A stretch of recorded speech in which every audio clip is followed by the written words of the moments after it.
Good morning, everyone. I'd like to call this meeting to order. And I'd like to first acknowledge that we are not the first people to live, work, and play on these lands. Please join me in thanking the Indigenous peoples for their stewardship of the traditional and treaty lands that we now enjoy alongside them. I'd also like to acknowledge our Quaker history within the Township of Uxbridge. Thank you very much. Are there any disclosures of interest?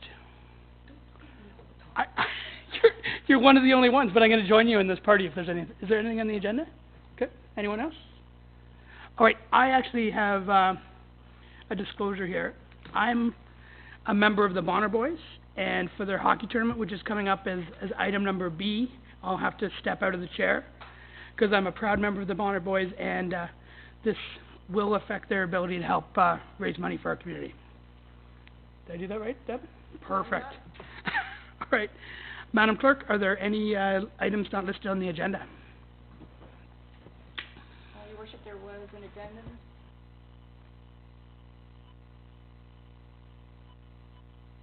Addendum went out on Friday afternoon, which included a report and an item for in camera.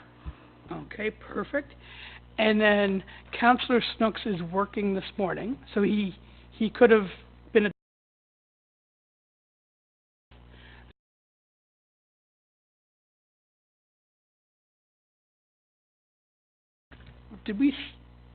Where did we start last week when I wasn't here?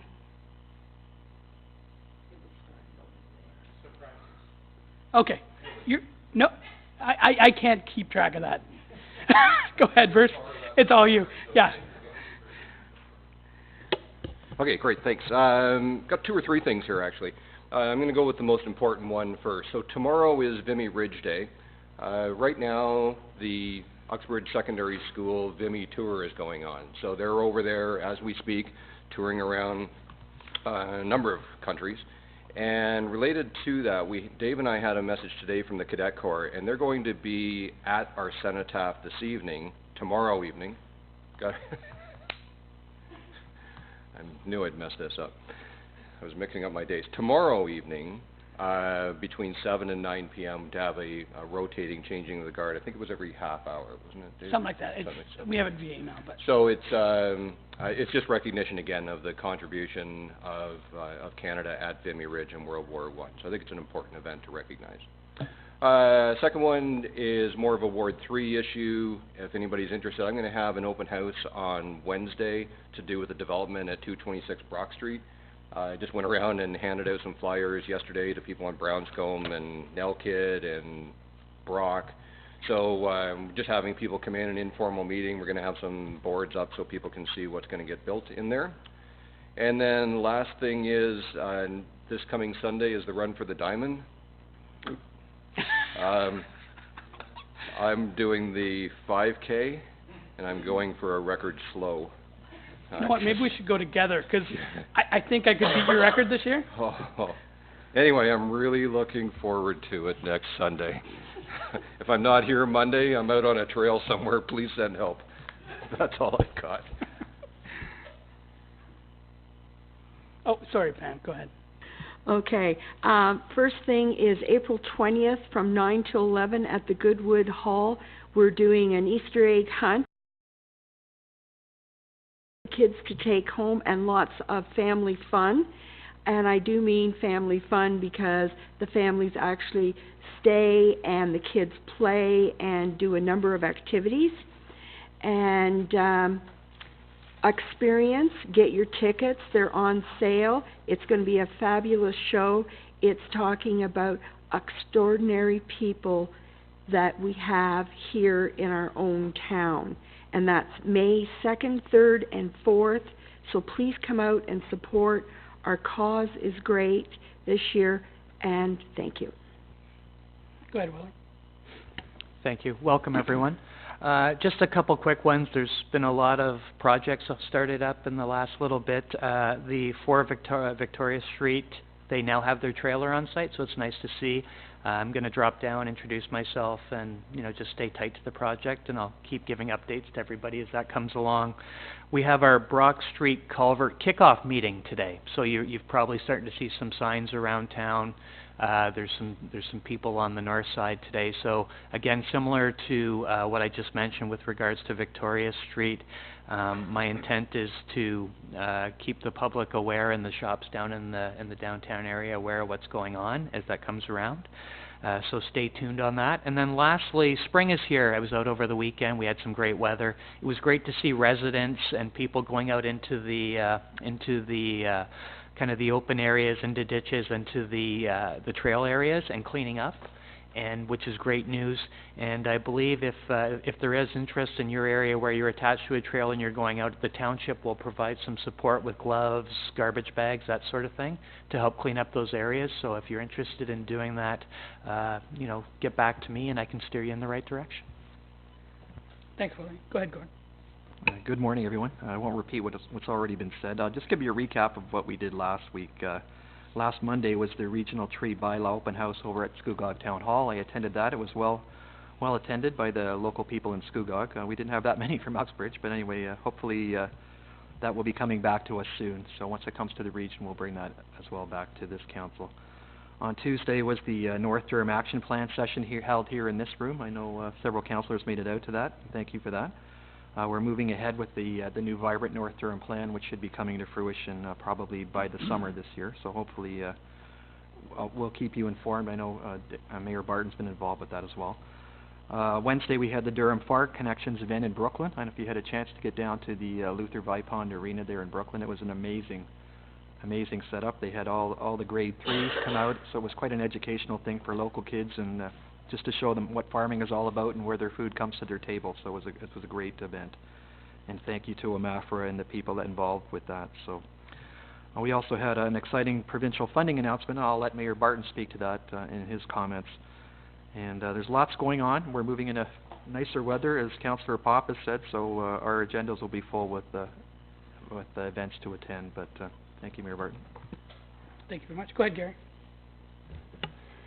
The Brook Never Sleeps function was held here on Saturday, and they write, "The Brook Never Sleeps 2019 was a grand success. Thanks to you, the healthy group of 19 curious youth had a high-quality experience in and around Uxbridge Brook. The Uxbridge Council Chambers was the perfect venue for the indoor ecology talks, and Mayor Barton was even able to welcome the group. The wet drizzle held off until the end of the day, and the creek divulged many of its hidden secrets courtesy of our participating biologists. This includes one impressively sized creek chub. As always, the fly tying and casting demos were engaging and a hit with the young'uns. Thanks to all who helped make it such a great day. This includes staff and volunteers from the Township of Uxbridge, Uxbridge Uxbridge Environment and Sustainability Committee, Uxbridge Youth Centre, North Durham Nature, Toronto Region Conservation Authority, Lake Simcoe Conservation Authority, Ontario Streams, Trout Unlimited, and the Toronto Zoo. Thanks to the Boston Pizza Uxbridge for the donation of lunch. And thanks Mayor Barton and the staff of the town of Uxbridge for being such great hosts. Your support is much appreciated." Thank you very much, Gary. So I have a couple as well. First of all, I don't know if it was noticed, but I wasn't here last week. So I'd like to thank everyone, especially Gord, for stepping up and handling the meeting without me. I was on the phone and sounded great from where I was. The sun was warmer where I was as well. But anyway, thank you very much for everyone stepping up there. I went up to Sunderland to attend the Maple Syrup Festival on Saturday. Great event. It's amazing when you can shut down your main street, get food vendors and local farmers everywhere, arts community. Great event. The firefighters provided lunch. Anyway, we need to do more of that in Uxbridge. So we all have to think of creative ideas for innovative events. And then, certainly not last but certainly not least, we received $725,000 from the province. We were in here on Friday. This is a one-time grant for small rural municipalities. And this goes a long, long way to helping us do more faster when it comes to innovation. So Anyway, thank you very much to our MPP, Peter Bethenfalvey, and for the provincial government for stepping up for us. Appreciate it. All right, we've got a delegation from Fabio, talking about the Phase 2 lands. Come on up, Fabio.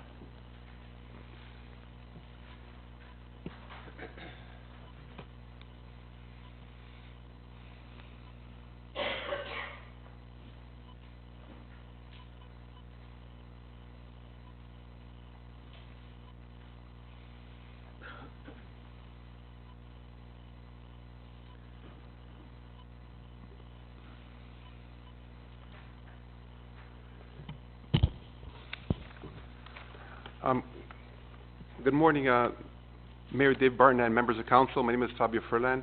I'm a local builder developer here in town. My most recent development is Estates of Avonlea, which is on between Brock Street and Reach Road to the south. That has the Foxbridge Golf Course. It consisted of 5 phases, and it's fully built out and fully completed. It's hugging the existing Gino Tessa subdivision just south of Reach Road. I bought about 10 years ago now, and it's also considered Phase 2 land in the township official plan. This morning I invited my planner, Billy Tung from the KLM Group, to speak more on my behalf in regards of my vision on my property. Please welcome Billy.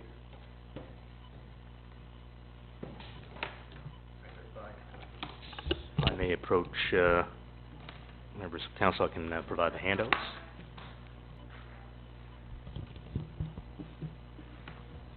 And it may be better if I stand by boards.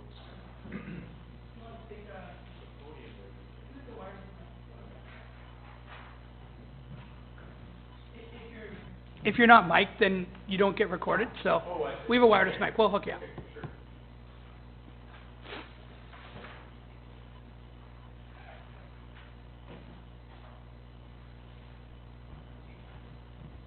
Thank you. Testing. Okay. Thank you. Morning, Mayor Barton and members of council. My name is Billy Tung. I'm with KLM Planning Partners. I represent Fabio Furlan on his proposed development here on what I call the Furlan Phase 2 lands just south of Reach Street, connected to the Testa subdivision to the north. Fabio has already given you a brief context as to where the lands are located. I just want to highlight a few other items here. To the east of the site, it's the existing Ewin Trail connection, and part of that actually extends over a part of his lands in an informal manner, connecting up to Testa Road. In terms of the, actually one more thing I do want to highlight is the Richview Village Long-Term Care Facility. That's on Reach Street, just a little bit further north of the site. Fabio's been in discussions with the owner-operator of that facility, and there's an understanding that the province requires it to be upgraded from a Class C to a Class A facility, and they have to do so by 2024, 2025 timeframe. And part of that, instead of retrofitting the facility, there's a discussion about just building a brand new facility, which requires a little bit more land. So in those discussions with the operator, Fabio has indicated to us when developing the concept plan for his Phase 2 lands to include a development block sized to accommodate this new retirement home facility for Richview to essentially relocate to this new location, just at the intersection of Rich Street and a proposed new Collector Road intersection. Overall, the overall site consists of about 112 acres, about 56% of which actually will be environmental lands, and also lands dedicated for to the town for park and stormwater management purposes, and so that makes up for about 56%. And in terms of the connections, trail connection to Ewin Trail and also to the Trans-Canada trail network, it works out wonderfully, in that part of that overall conveyance will allow for a connection from 7th Concession all the way out to Reach Street. We've just illustrated what that potential trail network could potentially look like in the future. And we've noted that in the Hempson report on the servicing capacity for the Phase 2 lands, part of that evaluation had indicated that for the Furland piece, there may be, in terms of a need for a sanitary pumping station to service the lands.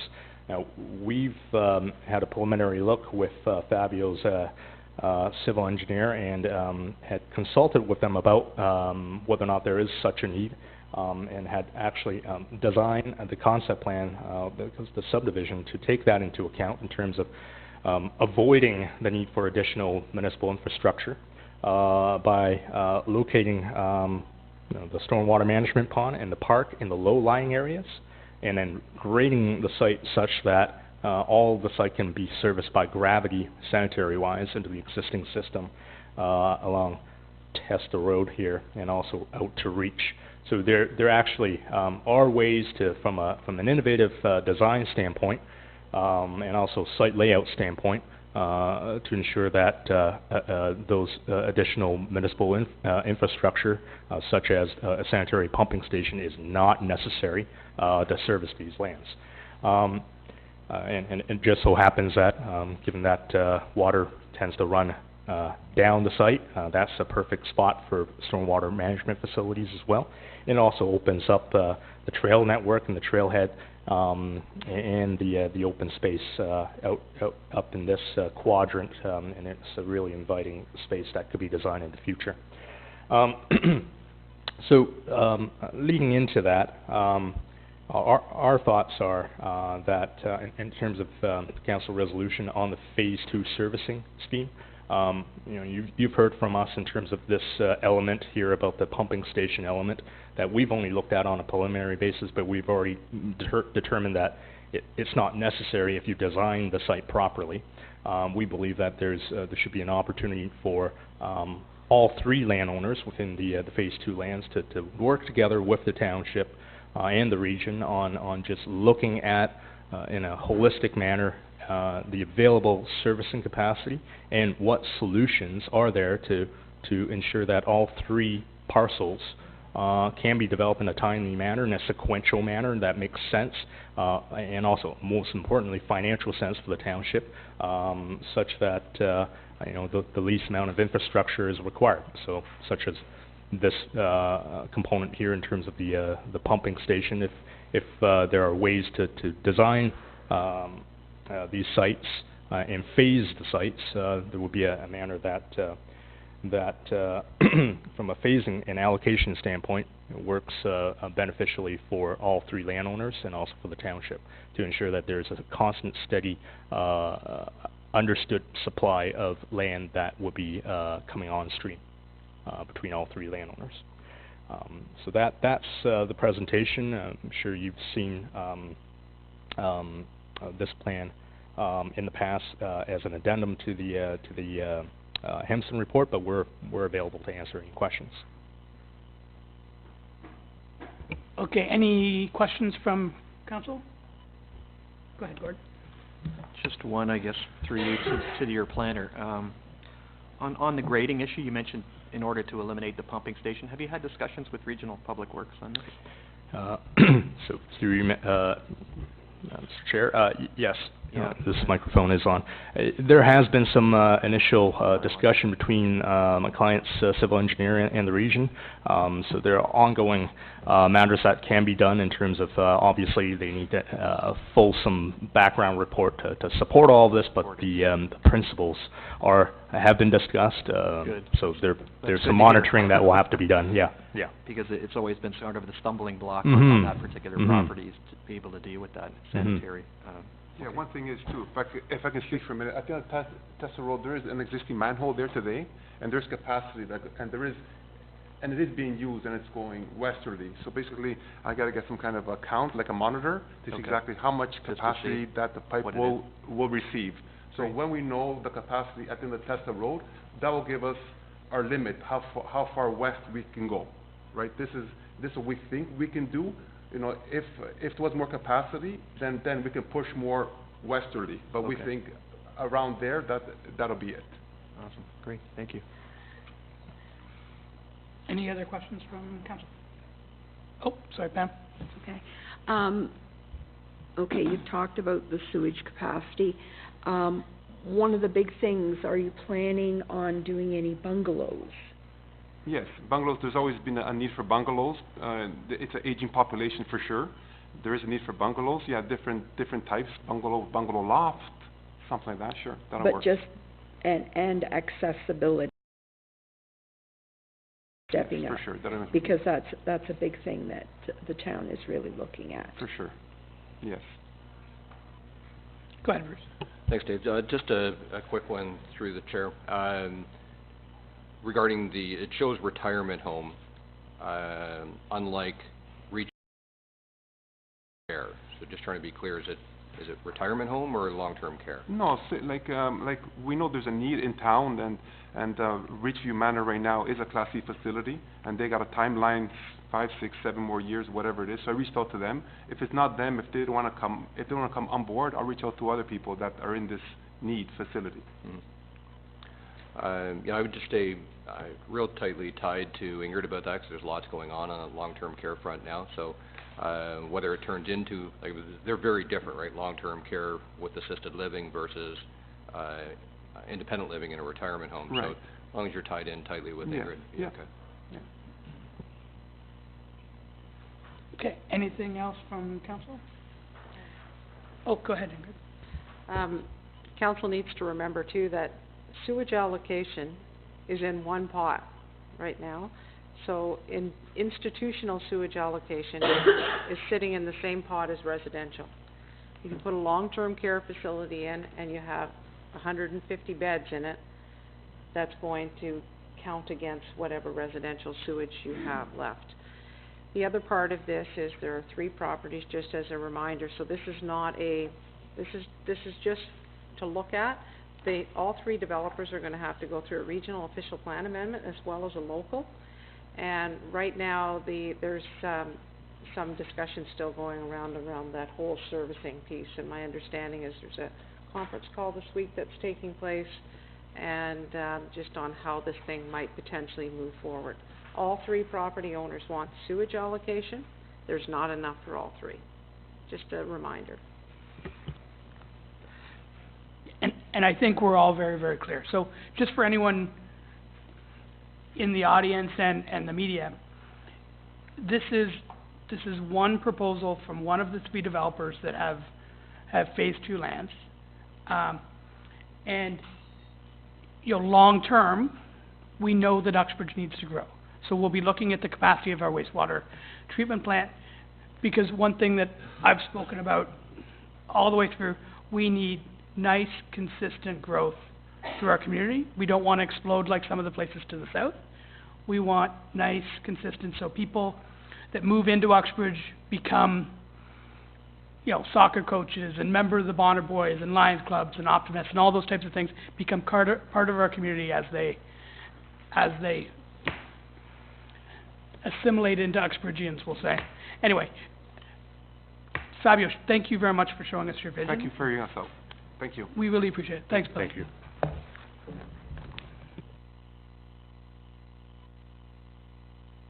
Okay. Oh, just give me 1 second. Next, we've got Jason Hicken. And Yari, are you speaking too, or no? You're just a groupie? Okay, good. Okay. Oh, and actually, I declared a conflict on this, so I'm gonna step out. Bruce, you're up. Which is easy, because I just say, welcome. His job's easy. Don't let him tell you He it's just leaves on me. See you, Dave, thanks. I know. Hey, everybody, hey, council, Mr. Mayor, see you later. I'm Jason Hicken, I'm from the Bonner Boys, I'm past president, and now I'm the treasurer. So it's my job still to come here every year and talk to you guys. It probably will be for the next 25 years. Some of you are new faces, which is great to see. So I need to explain a little bit about the Bonner Boys and what we do in town. Most of you probably have heard of us or know. We formed in 2004, so it's been 15 years now. When we formed, it was for a friend of ours, Brent Bonner, who passed away in a car accident. We decided to help his family out to start and help.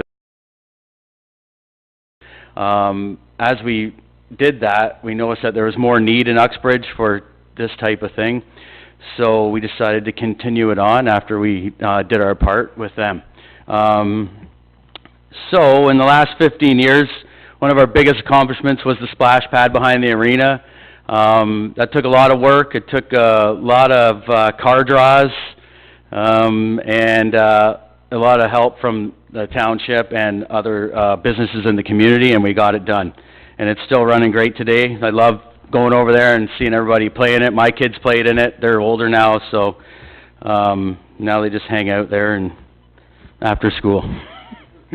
They don't do anything bad, I promise. Every Thursday night we run the cruise-in at Elgin Park.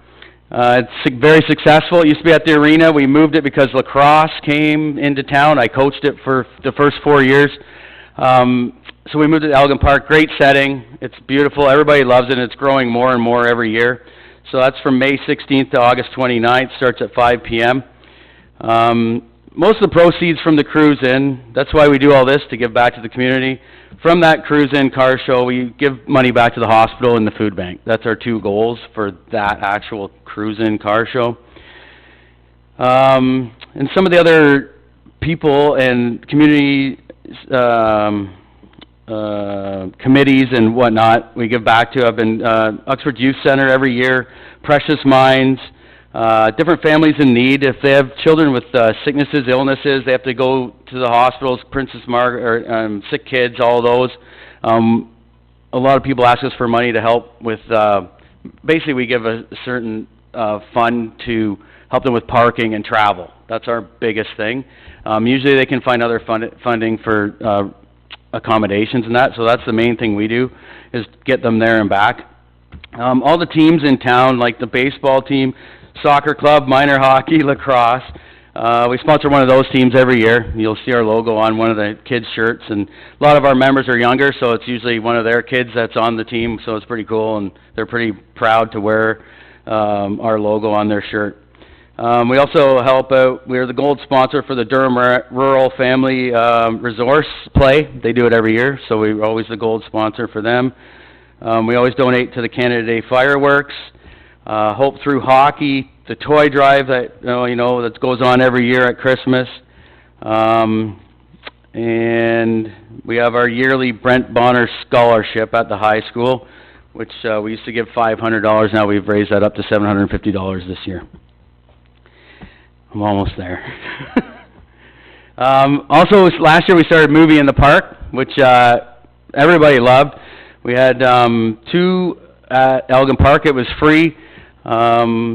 It was just something we thought we'd put on for the residents of Uxbridge, because we did Rib Fest for the 3 years, and last year we kind of gave it up, or no, there was no Rib Fest, unfortunately, but we figured we still want to do something in the community, so, and we had one up at the museum. The one at the museum everybody thought was the best, so all 3 are at the museum this year. So while I'm here, I come here every year at this time. We put on a hockey tournament every year, and it runs from April 6th, 27th, 28th at the arena. It's pretty much our biggest fundraiser event of the year, and that's where we get a lot of the money to give back to the community and to sponsor the teams and families and whatnot. So I was just asking this year if we could, again, on those 3 days, get the ice and the community center for no cost, and pay for the wages of the employees during that time, as we have in the past. Thank you. Great.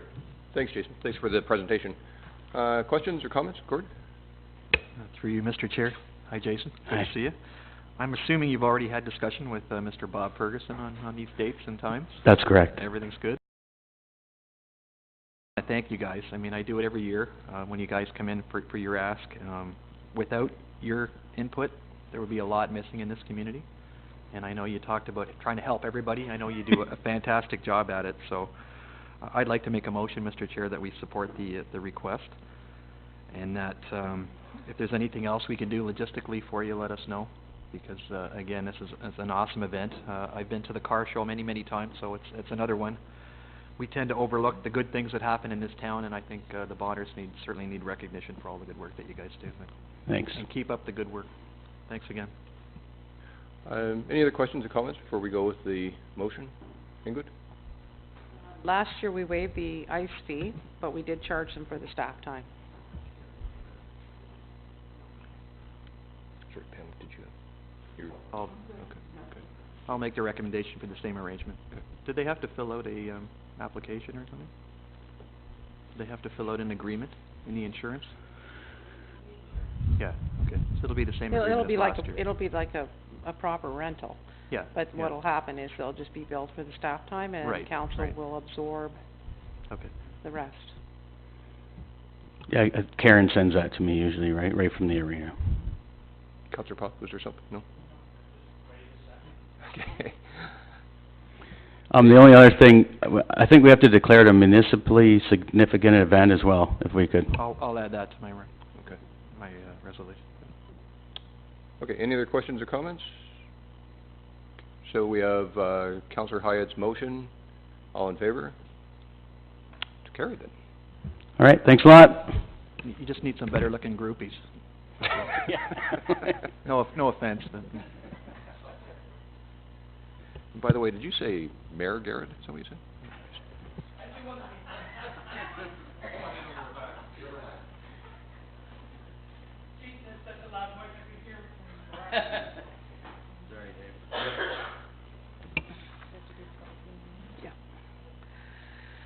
Okay, now we're gonna have a public meeting, in regards to our development charges, background study. Thanks for coming back, appreciate it.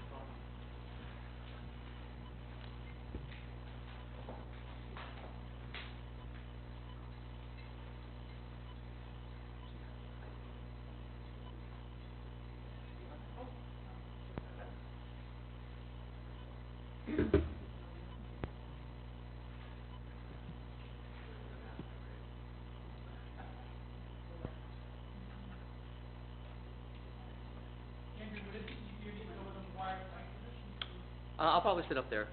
Yeah, it's probably easier. Have a stand-up skip for you?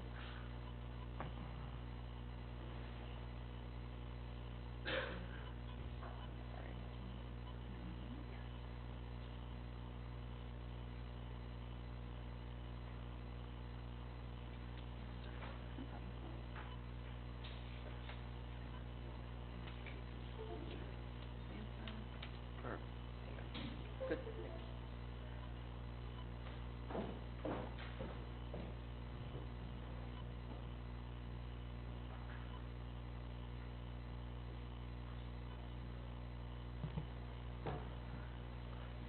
Good morning.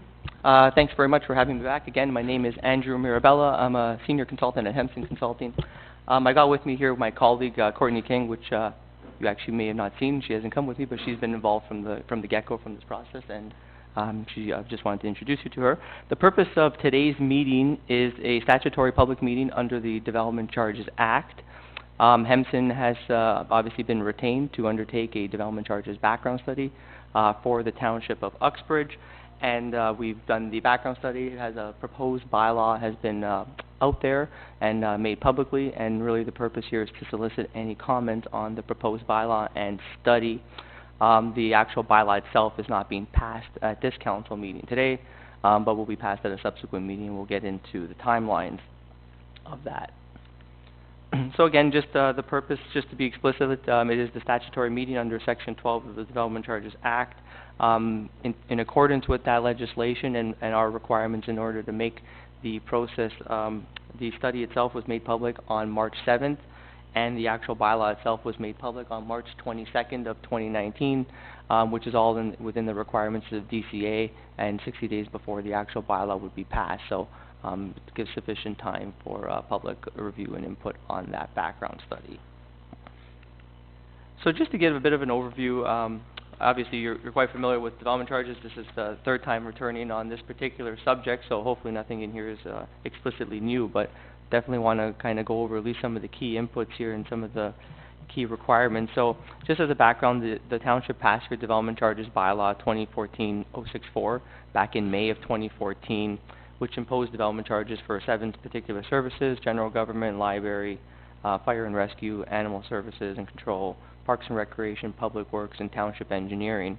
That bylaw does expire on May 27th of this year, so in order for you guys to continue collecting development charges, a new bylaw has to be passed by council, and effectively, again, that's the purpose of this process and what we're aiming towards achieving. Just to give a bit of an overview of the study process and what we've done, and certainly the kind of from the start to finish, we really start our process with the growth-related forecast and development forecast, looking at the anticipated amount, type, and location of development. That really informs the capital needs and what infrastructure is required to service that development over the long term.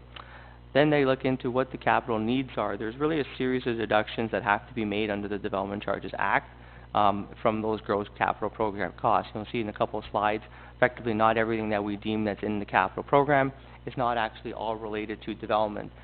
Certain categories of services, such as your service discount or any replacement or benefit to existing shares, any available DC reserves, all have to be taken into consideration, including any grants and subsidies. So the actual cost that gets brought into the calculation in terms of the net DC recoverable amount is actually a much lower share than what the total gross program cost is.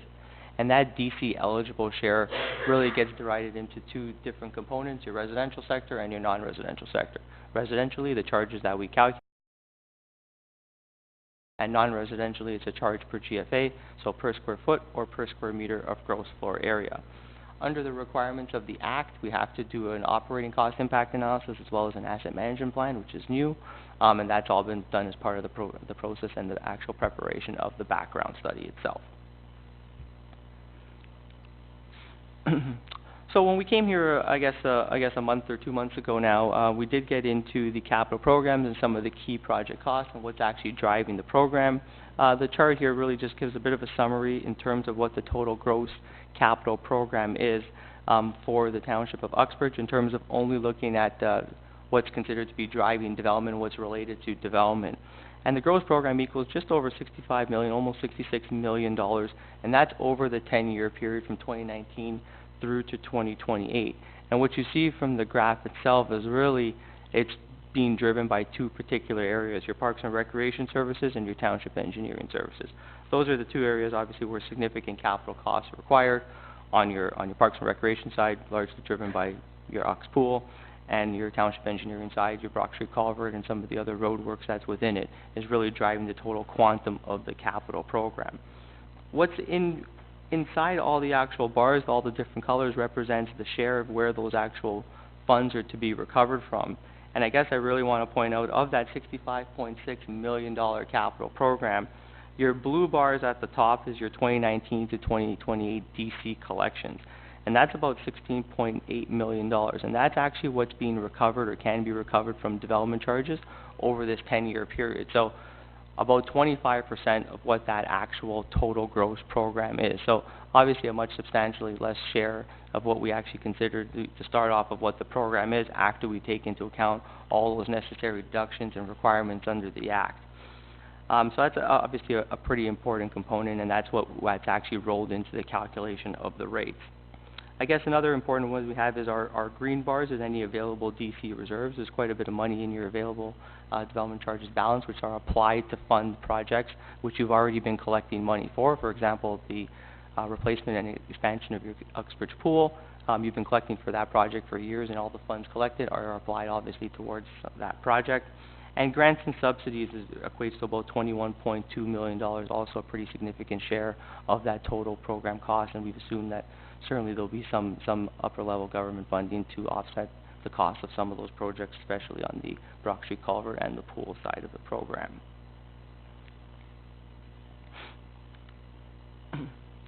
So just keeping in mind the actual growth-related capital program and capital project costs.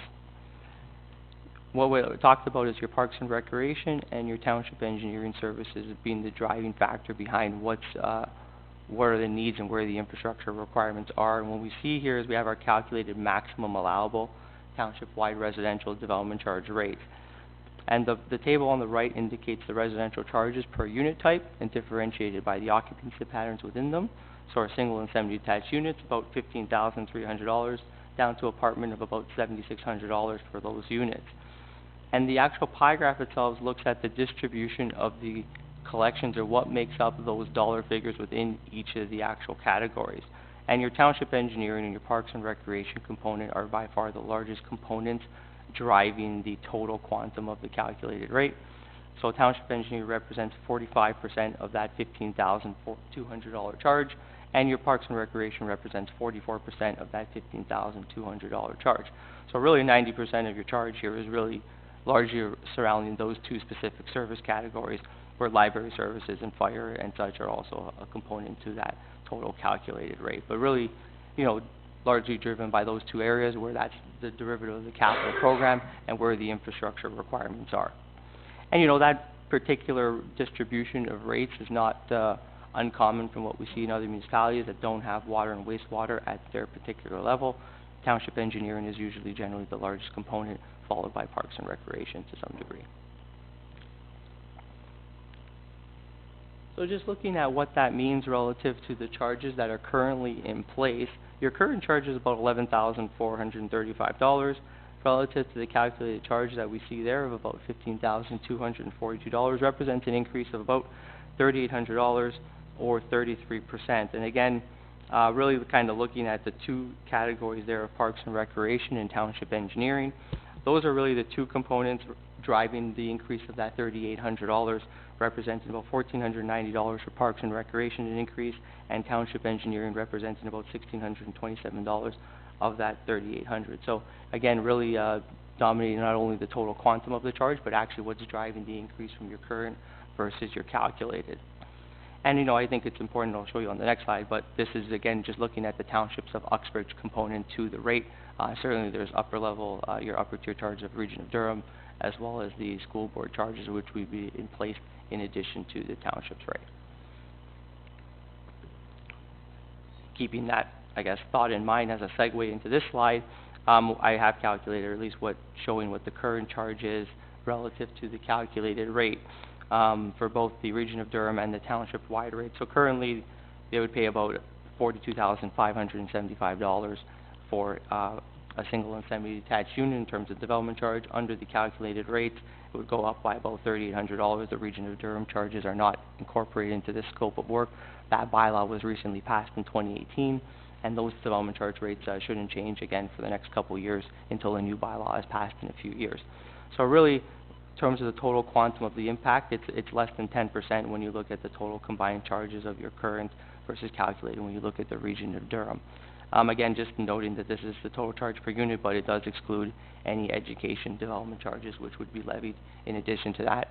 There was some recent legislation that just came in actually about a week, 2 weeks ago, in terms of the province putting a bit of a moratorium in terms of managing the rate increases on the education development charges. So those are maxed at $300 per unit, or 5% over the next 5 years until the legislation gets reviewed again. So won't get into that too much here, but that's certainly something, particularly for the Region of Durham, as a background study was just done for your education development charges, which you may find interesting.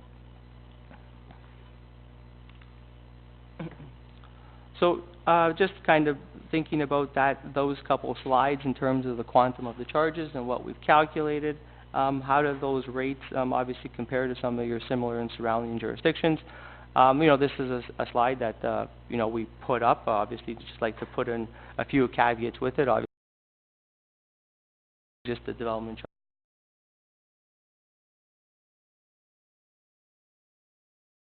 infrastructure needs in every municipality, which kind of could something that everyone likes to see, and just from a pure DC, strictly just from a rate comparison, provides that type of analysis. Currently, the Uxbridge charge is a bit at the lower end of the spectrum in terms of where you sit relative to other municipalities. When you take into account the calculated charge, you really only moderately move up the list there. You're still, I guess, kind of much less than the likes of any municipality in York Region, which are largely driven by the total York Region actual development charge rate, the upper tier governments, and then quite less than some of the other comparing municipalities in Durham Region as well. We have included in here the calculated rates for both Scugog and Brock, which are currently under the similar review, although those bylaws haven't been particularly passed by council at this point in time either. Their background studies have been published, and those rates are up for public viewing and will be considered for passage or bylaw consideration at subsequent council meetings there as well. And again, you're still quite competitive in terms of your calculated rates with those communities at this point in time.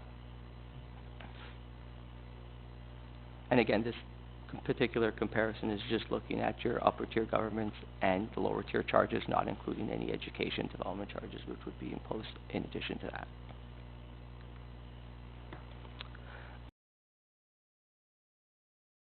Rates, we've calculated to be about $53.82 per square meter.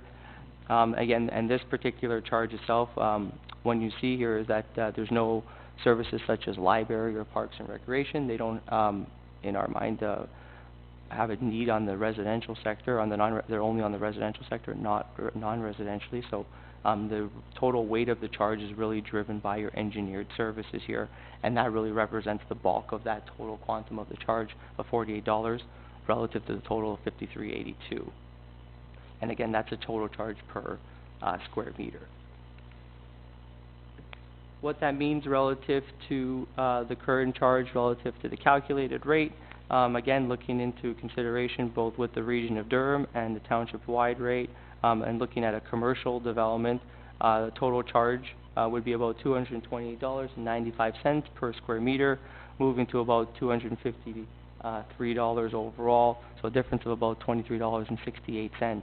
So cumulatively, it's about a 10% increase on the total quantum, total charge payable, but individually, in terms of the Township of Uxbridge share, it is a 79% increase from the rates that are currently in force at this particular time.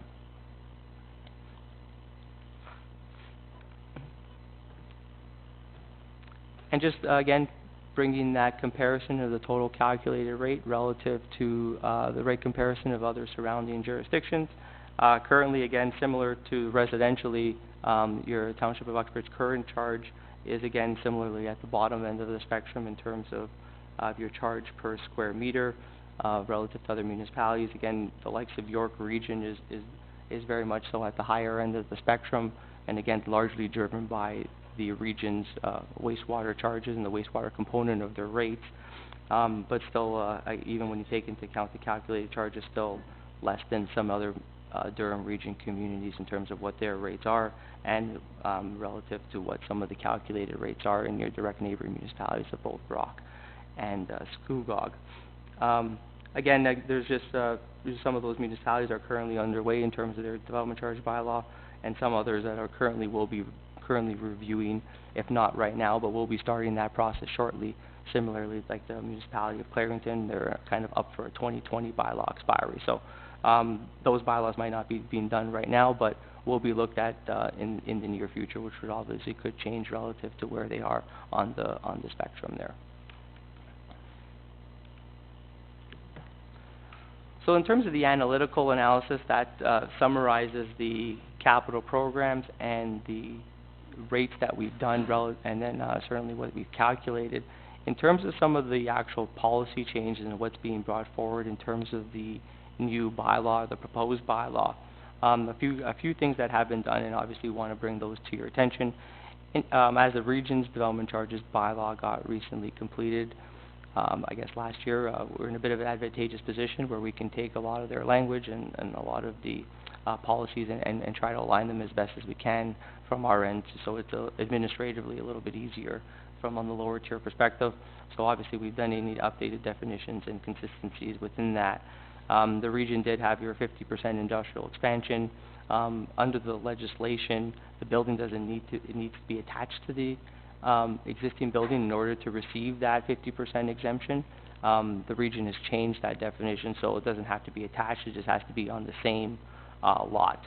So we've adjusted the township's definition to be consistent with that, so to provide that similar exemption. We have removed the exemption for industrial buildings that are larger than 930 square meters. They wouldn't be eligible for any a waiving of development charges. The marijuana production facilities is a significant one. That's been coming up a lot more as of late. Theoretically, if you don't make language or put definitions in the bylaw, they would be considered an agricultural use, and they're very much a for-profit industry. So we've excluded them from the agricultural type exemption, and they would be eligible for development charges, but all other agricultural type would still be exempt from the payment of DCs. Your non-residential redevelopment credits, we're going to move that to 10 years instead of 5 years. Residentially would still maintain as a 5-year redevelopment credit. Garden suites would be exempt from the payment of DCs. And then the smaller one of removal of your exemption of non-residential development with less than 10 square meters.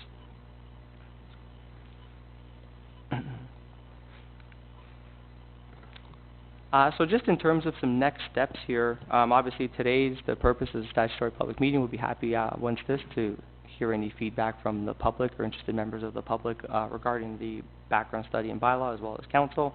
From this point, obviously any comments or any submissions made, we'll take that under consideration, but effectively looking forward to bringing back a bylaw for passage on May 13th, which at that point the bylaw would come into force and the rates would come into effect immediately upon passage.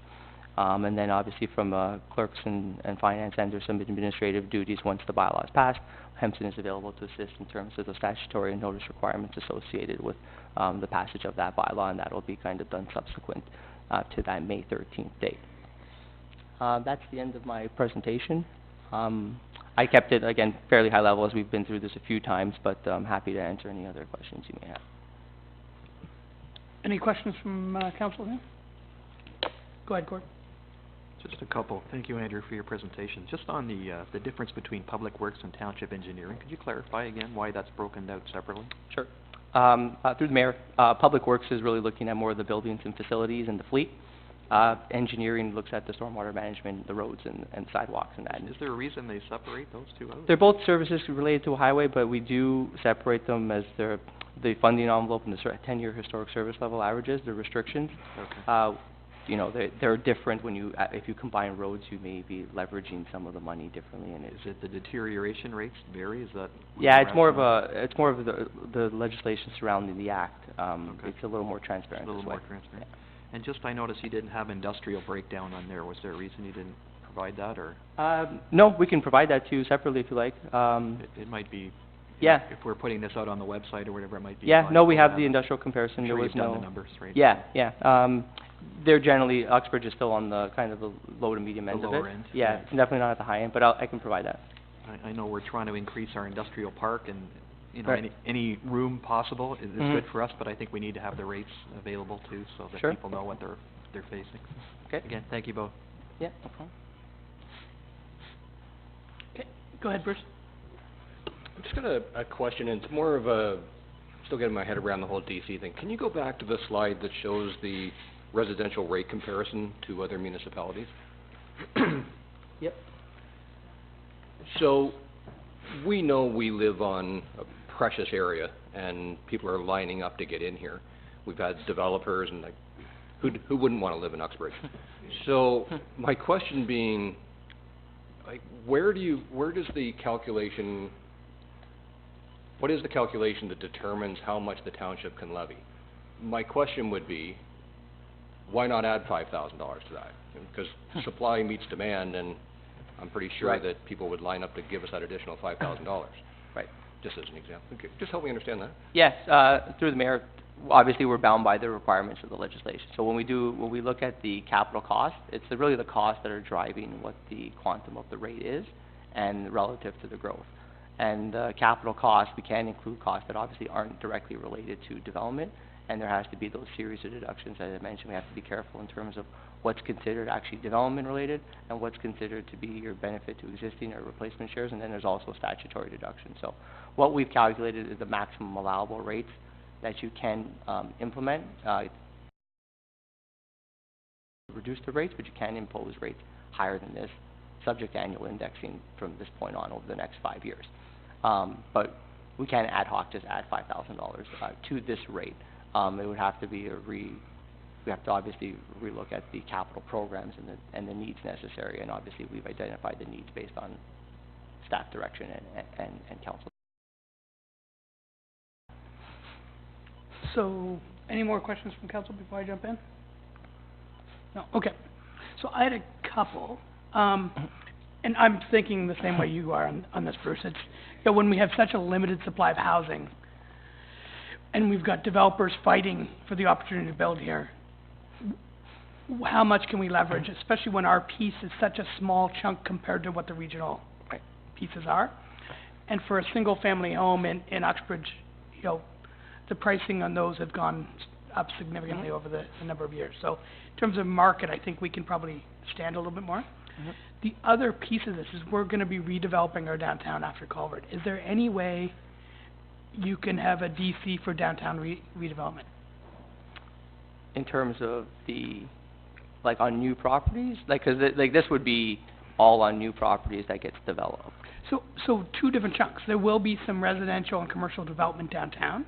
So if we could have one pocket that had DCs for the downtown core, or if we could have, you know, there's a benefit to homeowners to have a vibrant downtown. If we could have it for the entire municipality, you know, what are our options? Yeah, You're the expert here. Yeah.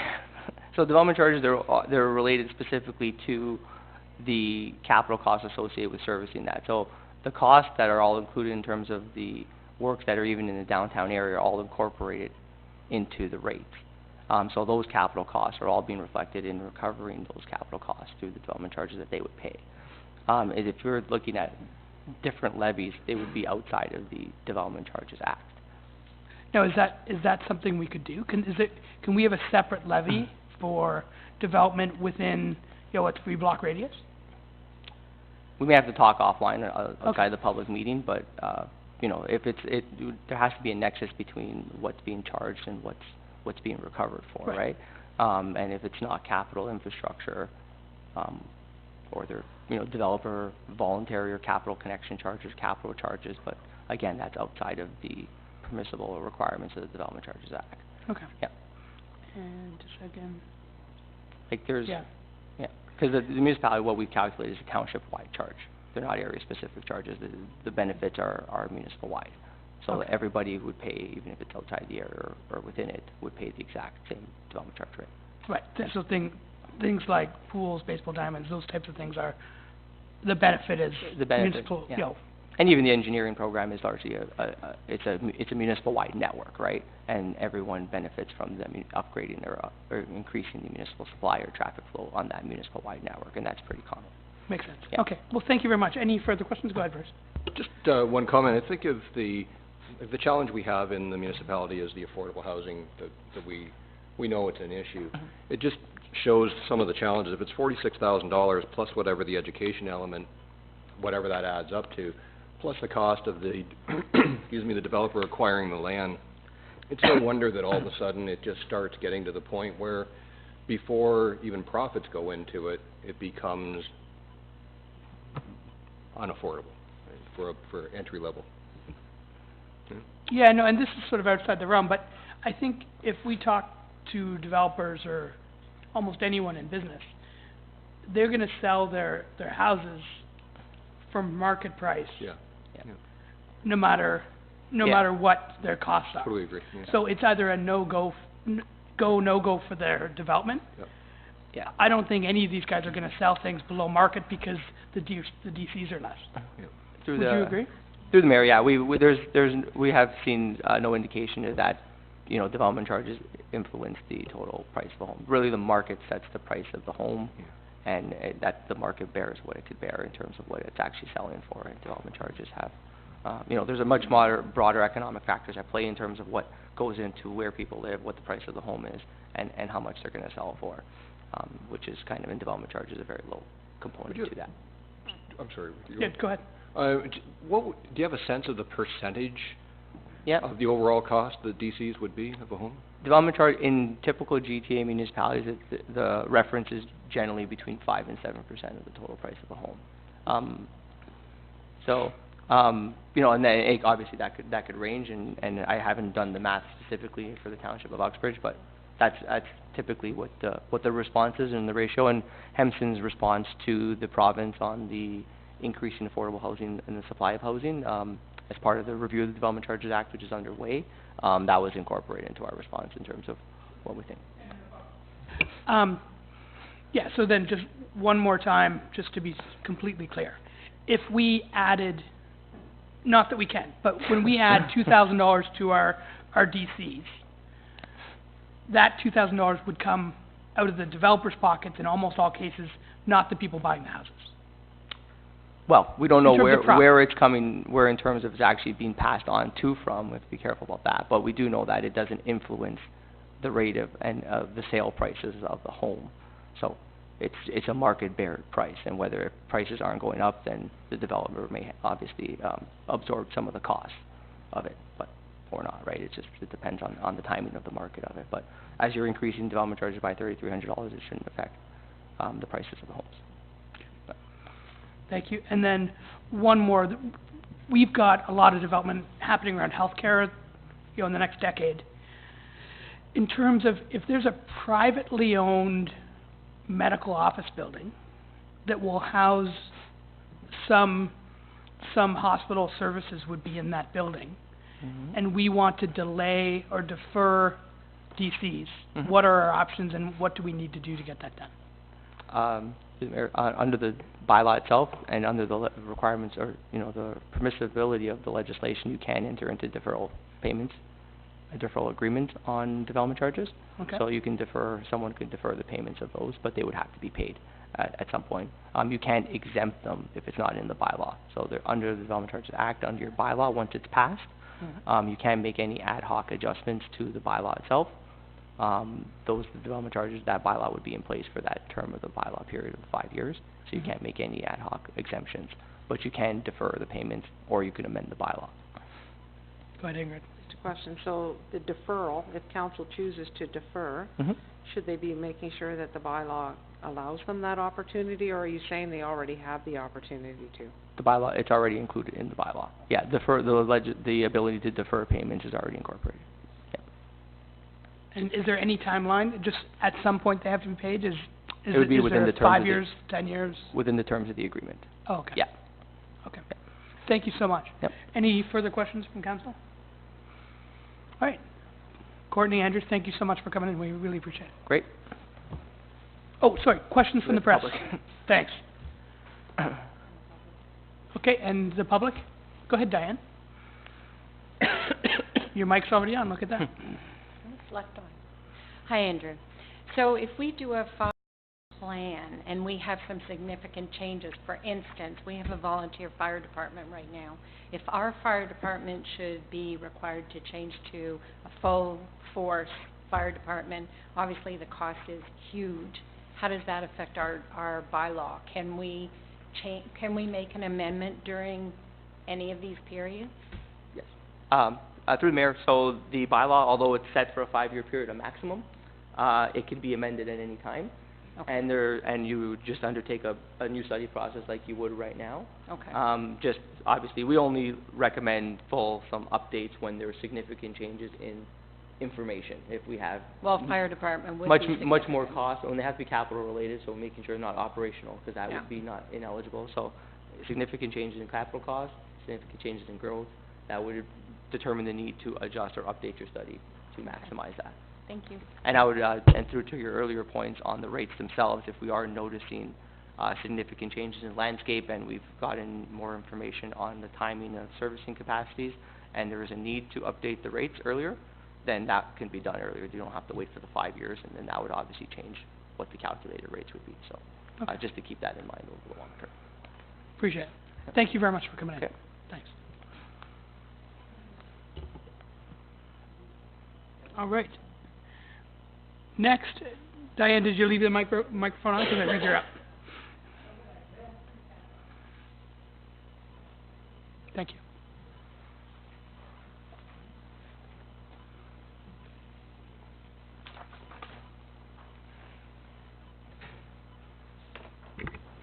So thank you for council for giving me this opportunity to promote the farmers market this morning. Just one sec, I need Laura. Sorry.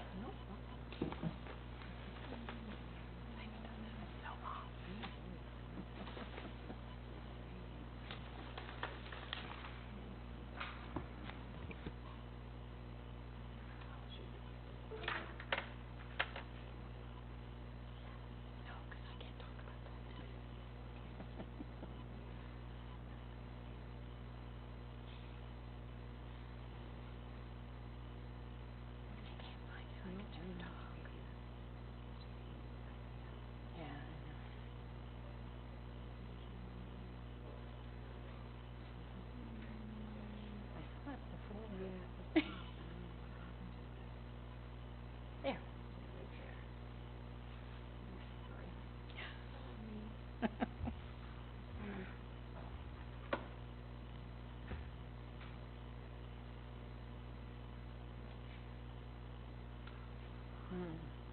If you can't reach it, I'll just do it without it.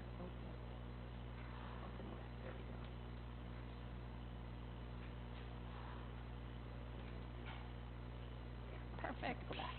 Perfect.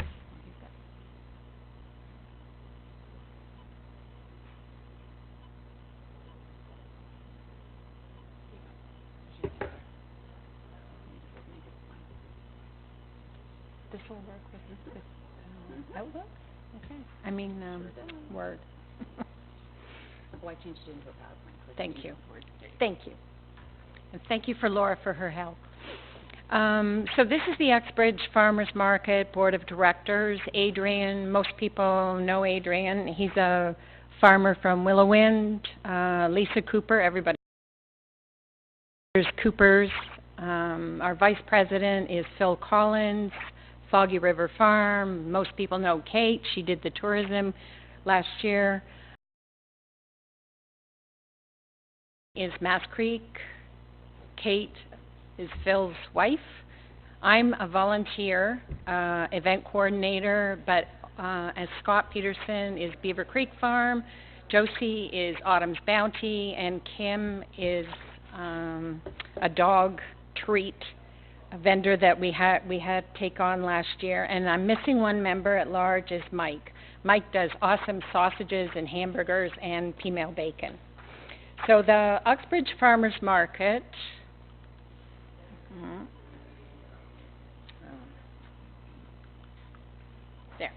was established in 2001. It's been a meeting place for the community to contact friends, family, neighbors. It's a springboard for local farmers and artisans. We did have Cynthia Couples do her pottery, not last summer, but the summer before. So we do, and we have a local potter coming back this year that was there last year. We have strict vendor policies to ensure that farm vendors produce the majority of what they're selling at the market. So we don't have a lot coming from the food terminal. It's hard when we open. We open May 19th, so there's not a lot of produce yet. But some of them have greenhouses, so there is some product coming that they have produced already. And of course we have Autumn's Bounty with their maple syrup, which is fabulous. They were at the Sunderland, I hope you saw them. They were at the Sunderland Festival on the weekend. So among the benefits of a farmer's market is maintained important social ties, generates traffic for nearby businesses, promotes the surrounding area and ongoing activities, creates part-time work for locals. It reduces the cost of transporting food to the community, which reduces pollution, less traffic on our roads, and less land dedicated to food storage, so big warehouses. Consumers often favor farmers markets for fresher, seasonal, healthier foods, which I can attest to the taste, so much better at the market than if you go to a grocery store where it's come on a truck for several weeks and then sat in the store for days or weeks. We have handmade cheeses, heirloom produce, heirloom breeds of meat, not available at larger grocery stores. And it's a place to meet and socialize with friends and neighbors. It's a celebration of our community. On the town website, there is promoted the trail capital, the train station, the music hall, downtown dining, historical center, Leaksdale, and Thomas Foster. I would propose that we add the Uxbridge Farmers Market to our tourist attractions because it definitely is bringing traffic from Toronto, Mississauga, Markham, Stouffville, Oshawa, Whitby. The market opens May 19th. It's open till every Sunday until October 27th from 9 till 2. Sundays only, and we're in the Second Wedge parking lot. We have a very, very popular Christmas market on November 24th. It was packed solid last year and the year before with vendors. We had 40 vendors there, all small business owners or vendors from the market who still had produce to sell. Since moving to Second Wedge, the market has grown in size and popularity. We're adding new vendors this year, and we've been given a few more spots by Second Wedge. As I said, shoppers come from all over. We're partnering with Second Wedge, a business that supports local initiatives, businesses, and events, and that has raised the profile of the market significantly. Second Wedge and the Uxbridge Farmers Market both have insurance, because I know you're always asking about insurance. We both have insurance. Oops, went too far. Okay. I don't know how to go back, so. Last year, we held 6 special events. So we did For the Love of Lavender, a Garlic Lovers Festival, and last year was Chinese Year of the Dog, so we did Celebrating the Year of the Dog, Fermenting for Digestive Health, we had a Food Month barbecue at the market, and we had Customer Appreciation Day, which is the last market in October. We always have that. For the Love of Lavender, our speaker, Pamela Anderson from Goodwood, Celebrating the Year of the Dog. We had Thistledown Pet Memorial from town, and Lucy from Thrive for Life, who's not Uxbridge, but she's almost Uxbridge. She's on the York-Durham line, right at Highway 8, so she's almost there. And she comes into town. We're the closest town to her. She does a lot of her shopping in town, so a lot of people know her here. Garlic Lovers Festival, we had Erin and Laura from Pretty Good Farm, which is just up Durham 1. And Fermenting for Digestive Health, we had Catalin Brown, who lives in town as well. So we do support local producers, local vendors, local speakers. We try and do everything local as much as we can. The market also supported the Lucy Maud Garden Tour, the Foster Memorial, and Rotary Catch the Ace for more than 10 weekends. And they were given free space at the market to promote their events. In 2019, we're going to have a pet festival, a health and healing festival. Again, by popular demand, we're having the Garlic Festival back, and a Harvest Moon Festival, which is a night market. This is the first time we've done a night market. So it'll be on a Saturday night, not on a Sunday night, from 5 till 10, but we can only serve liquor till 9 o'clock, which is the Second Wedge license, their liquor license. We'll also be doing fermenting and how digestive health affects your brain. And again, Customer Appreciation Day is the last market in October. When there's no special event, we support local talent and entertain shoppers. The scope of the tourist and community initiatives has widened. We've already scheduled the Lucy Maud Society, Defeat Depression, Girl Guides, Cam's Kids, and We Uxbridge. So they'll get a 10 by 10 spot free. We'll be doing one community event every weekend, and I've reached out to a number of other people in town to see if they would be interested in applying for a spot. So they get a free spot to promote their event to our shoppers. The market has partnered with Lisa at Tourism to be a tourist ambassador, and we're actively promoted on Facebook, Twitter, Instagram, and we have a beautiful website that Kate did for us. So the Harvest Moon Festival is the first time. It's going to be a night market, so from 5 till 10. It'll be temporarily fenced, and Rob is very anal about liquor control, so he'll be really watching. Plus we have 2 security people that'll be assisting him to make sure we don't have underage drinking, we don't have people wandering out of the fenced area with liquor. So we're very, very careful to protect Rob's license. This is the first year. We'll have approximately 20 vendors, 10 food and 5 food trucks. We're estimating 400 attendees. Music will be provided by local talent. I know Matt Gunn's one of the people that is booked already. We would like it recognized as a significant Uxbridge event. Requesting complimentary posting on the digital signage, and we'd like to close the road. So not the entire road, just beside where the market is now. So it's the Second Wedge parking lot on the south, and really where you plug in the Tesla cars on the north. That's just that small section we would like to close, just for safety, so people aren't driving down there, because it will be dark. Again, we do have insurance.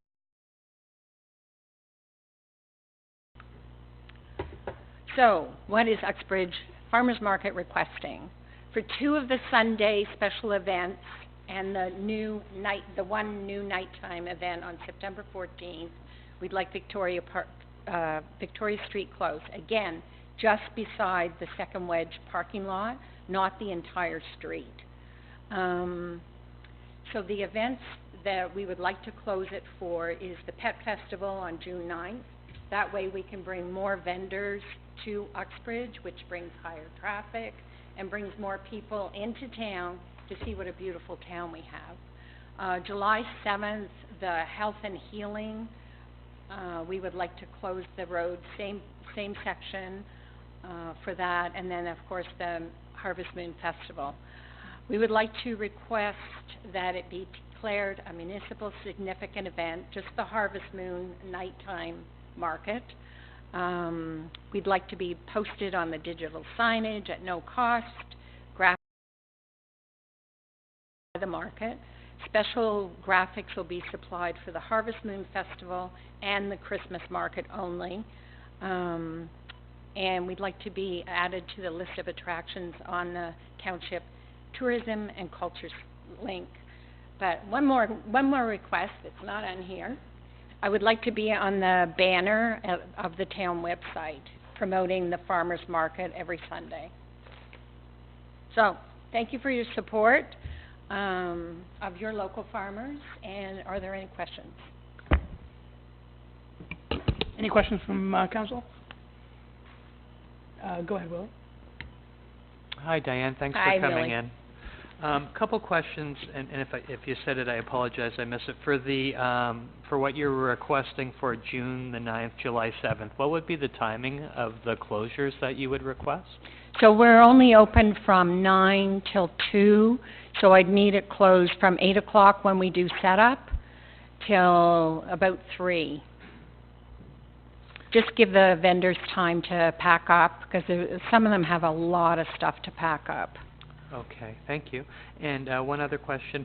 For the Saturday, the Harvest Moon Festival, the food trucks, are any of those local, or like, I know you're probably We speculating always at try this and point. get as much local as we can. So we go local first. Sure. We actually have a lot of sponsors this year for the market, and they're all local businesses. Excellent. Local downtown businesses, not franchises, so. That's great news. And how many, ballpark, without having to name them, how many do you have from local downtown businesses? I have 9. Wow, great. And I'm still working on some. Okay, thank you. And they're all downtown businesses, so. That's excellent. We have a lot of support. I've also spoken with Christine of the BIA. We've got BIA support. I've got support from Lisa at Tourism. You know, so we're reaching out. I have contacts in Stouffville, so I'll be reaching out to the 55 Club in Stouffville because a lot of our shoppers are my age. And my daughter lives in Stouffville, so she'll reach out to the mom-to-mom groups that she's on. She's on a lot of things in Stouffville. Lost their market 3 years ago, and it would be a shame for us not to promote this as a tourist attraction and get these shoppers from Markham. As you know, I moved from Markham. Our market is much better than the Markham markets. So they do close the street. I can't even remember what the street is. It's the extension of Church Street on Markham Main Street. But their market's much smaller and ours is much better. Thank you. Go ahead, Any Gord. other questions? Go ahead, Gord. Thank you, through you to Diane. Thank you for your presentation. Just a question. We had Bonner in here earlier. I'm sure you listened to what they had to say. When you're running a specialty event, and this isn't carved in stone, part of the proceeds from these events usually go back into the community somehow or some way. I don't know if you guys have had a discussion of maybe, I know you're charging for the Moon Festival event.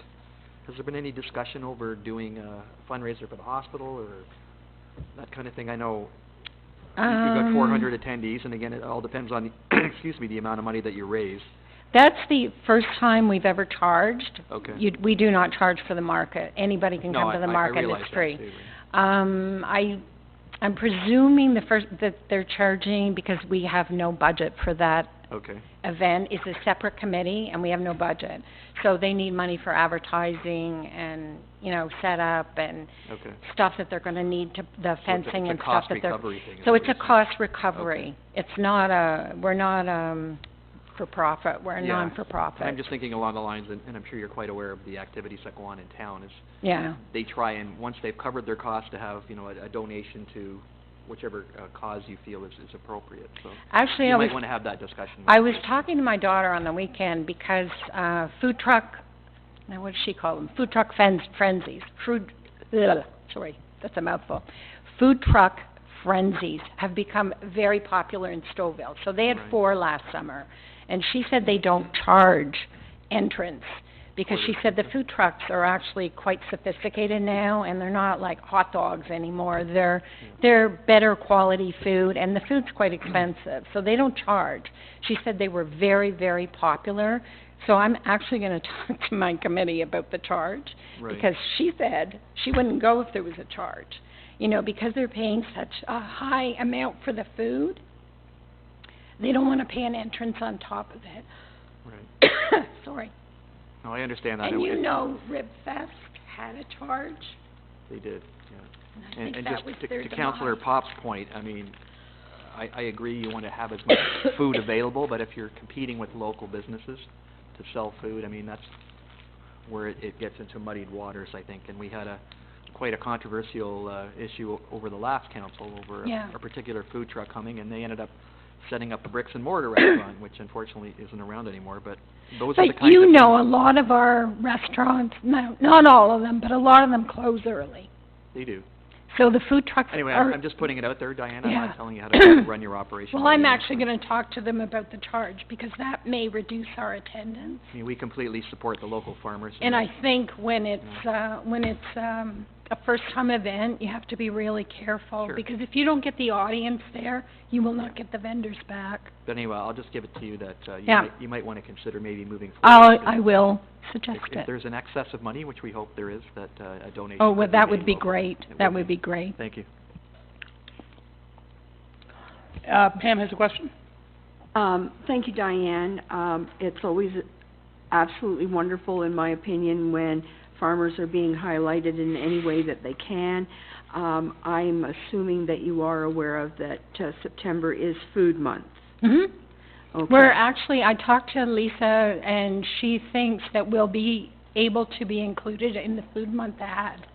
Okay, no, 'cause that would be really yeah. good. Yeah. Because the more that we can promote our food in every way, and I mean, it's, you know, if the farmers of Uxbridge kind of kick off the beginning towards Food Month, and then the Farm to Train event finishes off Food Month, so, you know, it just encompasses, and we just want to keep pushing and highlighting and promoting our agriculture and where our food comes from.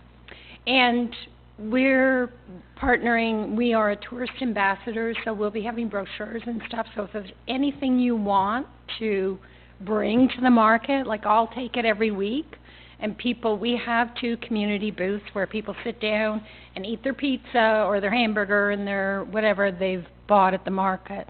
And we'll leave these brochures out there every week to promote Uxbridge. Perfect. I mean, that's what we need to do, is help each other. Yeah. Yes, absolutely. But Bonner Boys, Gord was asking about Bonner Boys. They could apply for one of the community spaces. So any event that's happening in town can apply for one of the, you and I spoke about the Farmers of Uxbridge. Absolutely apply for a spot. You're applying to Nan and Lisa. They do the approvals, but we can have one every single week, you know, to promote local events, promote things going on, anything to promote the town and make it more tourist attraction, you know, bring people back. Any other questions? Oh, go ahead, Willie. Just one other one for you, Mr. Chair, to Diane. I know you mentioned you've got support from Christina with the BIA as our chair. Have you presented it might make sense just to put that, you know, maybe to do a delegation with them at one of their meetings too, just to kind of I showed her the presentation. She actually saw it before you did. Okay. So I would be happy to go and talk to them if that's what she wants.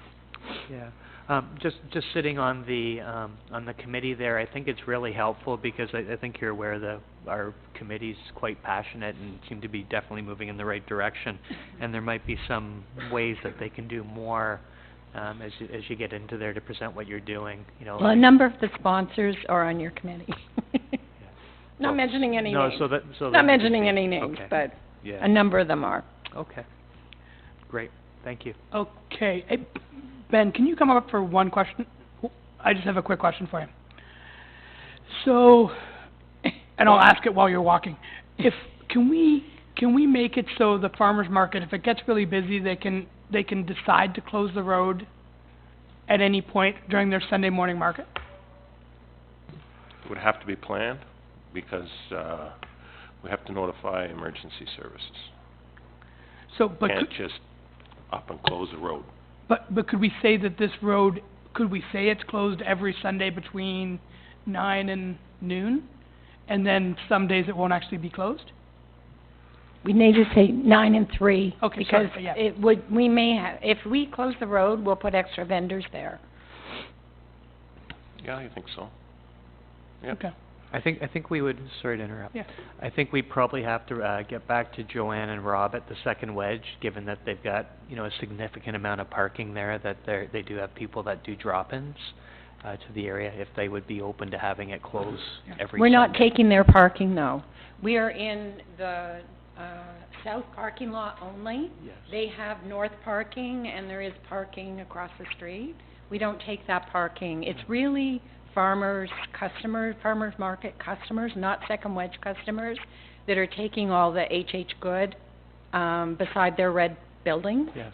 And I did talk to them as well, because they're open on Saturdays, so for the Harvest Moon event, but they're closed at 1 o'clock. Awesome, because we don't start till 5. Okay. So I have talked to H.H. Good as well. Okay, just, there still might be a bit of I think perhaps the answer might be communication then on that. Yeah. But for some people, just not knowing that you can take Cedar Street and then come down, what is it, what's the next one that goes east-west? King, think- yes. Yeah, to just make them aware Yeah. that there is parking available. We always keep them in the loop anyway. I mean, it's their property we're using. It's not our property, it's their property. We always do keep Joanne and Rob in the loop. And I'm hoping that she'll have her Pooch and Pint event on the same day that we do the pet event. I've already talked to her about that, so. Okay, so that, basically, I'm just looking at ways to give you the power to do what's best for the farmer's market. It's been a huge improvement when it moved to the second wedge. Yeah, it has. From a town perspective, it's just a better atmosphere in my opinion.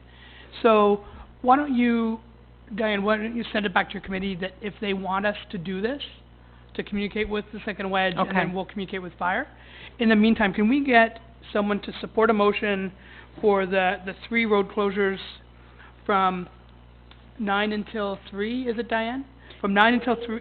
For the 2-day 8 time. until 3. So 8 until 3. 8 until 3 for the 2-day time. And, I would say 4 till 10:30 Okay. for the nighttime. Okay, so can I get a motion for that? And then you also want the sign at no cost, providing the proper graphics? We'll Yep. provide the graphics. Yeah, again, Yep. I know Kate is very Yeah. into that. And then, is there anything else I'm missing? Oh, and then list of attractions for the website, we would give permission to that. Can someone give me that motion? Pam? Oh. I said it, I said that at the end? And the banner, the And the town banner. banner. Okay. Might as well ask for the moon, right? Sure, and again, this, when we're helping the farmer's market, I believe we're helping the community, so. Okay, so Pam, you'll give me that motion? Seconded by, Just on notification, is there someone planning to go up King Street, just to let the neighbors know what you're planning to do? We could do that. I know they were going to give free tickets to the neighbors Well, that for would the certainly Harvest help. Moon Night. But there are some, and being the former, ward councillor there are some that have had issues, so you might We wanna- can do that, we can do You that. might wanna make peace with them before you just close the road all Yeah, of a sudden, good so- idea. Good suggestion. Thank you, Thank you. Gord. okay, So, can I get a seconder for that motion? Willie, all those in favor? Okay, that's carried. thank you. Okay, anything? Oh, and then one more, to make, to make the Harvest Moon Festival a municipally significant event. That's Pam, seconded by Willie, all those in favor? That's carried. Thanks.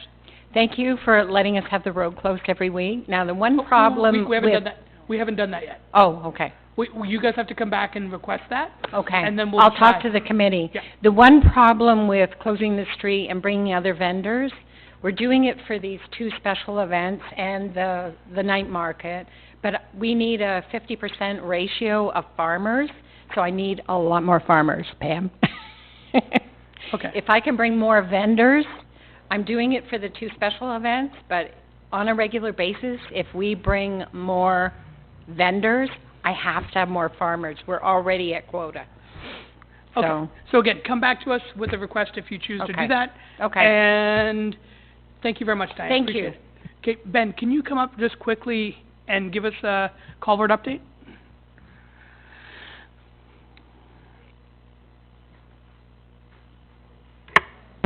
Yeah, so, Brennan's starting to gear up again.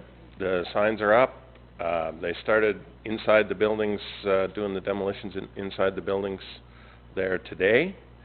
We have our first site meeting this afternoon, to discuss their schedule, but, and the schedule's very, loose right now, but they're expecting the first road closure to do the water main cap after, the week after Easter. The actual physical demolition of the buildings will start the first week after Easter as well. We also had a little meet and greet with Willie and Mike Wilson and myself at coffee time last week, which went really well. Explained a lot of things to the people in there, and I think that's about it for now. Okay. Ben, thanks. And if we could always be sort of prepared to do these informal little meeting, like little updates, that'd be amazing. Thanks a lot, Ben. Okay, let's take a, 5-minute break? yeah. Do you wanna go more than 5? 10? Why don't we go 10, here and then we'll go quickly for the next part of the meeting. Thanks. All those well, we don't need to do that.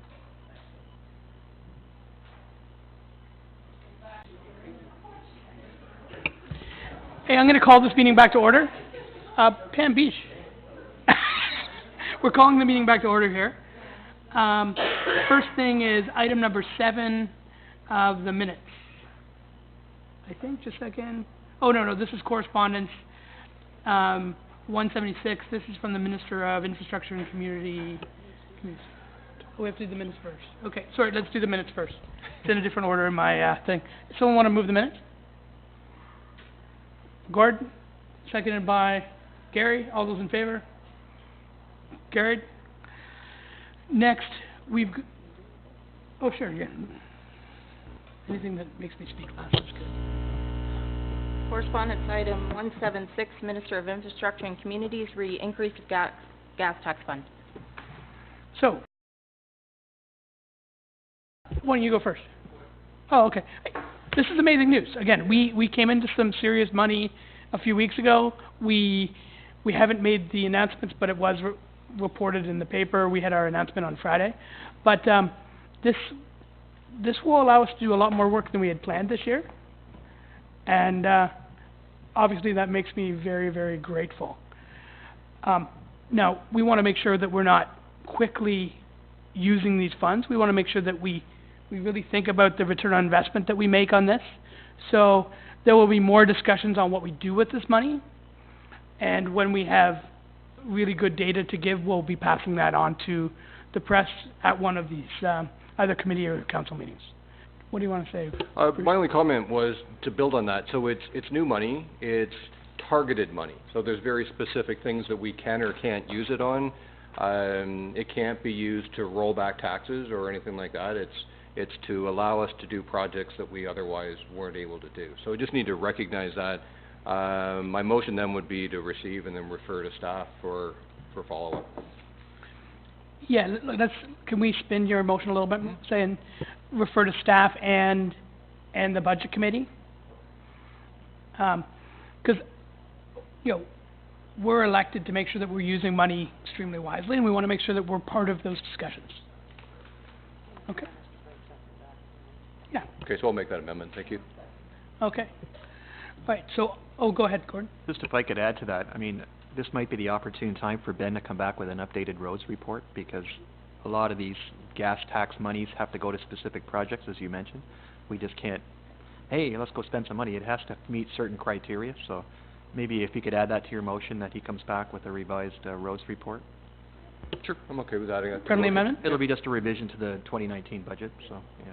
Thank you. Any other questions, comments? No? Okay, all those in favor? That's carried. Correspondence item 177, Region of Durham, to the Honourable Marc Garneau, Minister of Transport Canada, proposed amalgamation of the Oshawa and Hamilton Port authorities. Okay, folks, what do we want to do with this? Gord, you've probably spoken to this as the region? I would just make a motion to receive, Mr. Chair. I mean, this has been an ongoing dispute, we'll call it that. I mean, over the naming more than anything else. I mean, Oshawa has been kind of behind the 8 ball here, but, they want to call it the Oshawa-Hamilton versus, and Hamilton wants to call it the Hamilton-Oshawa Port Authority, so. Beyond that, I mean, it still has to go through federal regulations, so we'll see what comes out of it, but, I mean, we obviously want to support our own port in Durham, so it's important moving forward. Okay. And, I'll just make a motion to receive at this point. Okay, do you want to make that into a motion, Gordon? Yeah, I'll motion to receive. Okay. Seconder for that? Pam, all in favor? That's carried. Thanks. Correspondence item 178, City of Oshawa, to the Honourable Doug Ford, Premier of Ontario, reading downed elevators and municipal response. Any comments on this? I'd make a motion to support it, Mr. Chair. And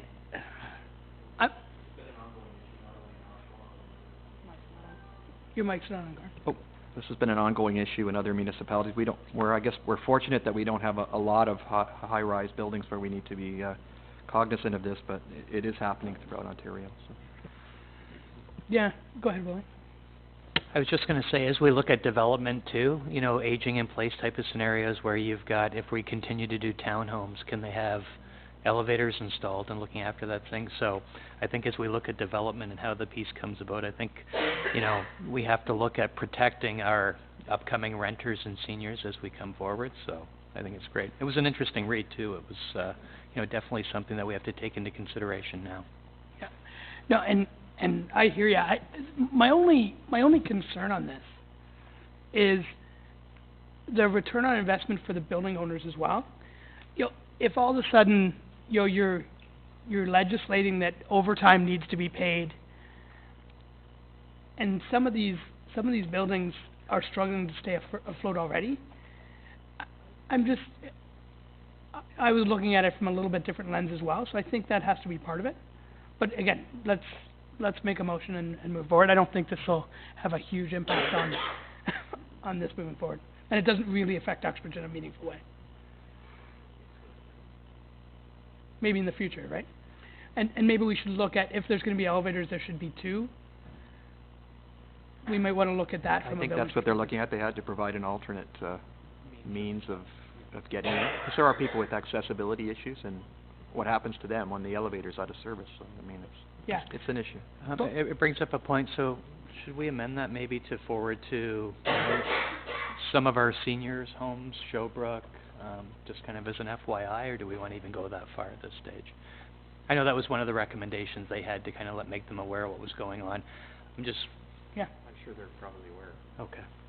Okay. They'd probably be hearing from their elevator contractors, but Okay, great. Showbrook, Douglas Crossing, Douglas Crossing.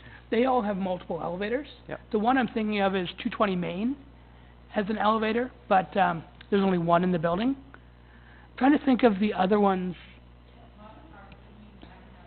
What's that? No, I know. But again, like that's part of, we want to make sure that things are accessible. And you don't necessarily want to double the cost for a building owner to make it accessible. And that's what this kind of gets into. It's like, you know, if someone installs an elevator in their building, then moving forward, all work has to be done for double the regular rate from a labor perspective, which changes the return on investment, which might prevent people from making their buildings accessible in the future. That was the lens I read this with. Just a concern of what the long-term repercussions could be. But again, let's go, what was your motion again, Gordon? Just to support it. Okay. All those in favor of that? Oh, seconder by Willie. All in favor? A lot of it will rely on whatever TSSA comes back with, so... Yeah. Okay, all in favor? That's carried. Okay. What do we want to do with this? You don't all have to speak at once. Can I get a motion to receive then? Bruce, what do you want to do?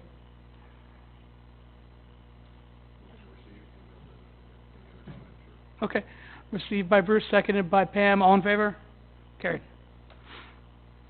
Correspondence item 180, Durham Regional Labor Council, National Day of Mourning, Sunday, April the 28th, Oshawa City Hall, request for proclamation. Okay. What do we want to do with this? Willie? Todd had some comments on this too. Yeah. Motion to receive, and I think motion to support as well.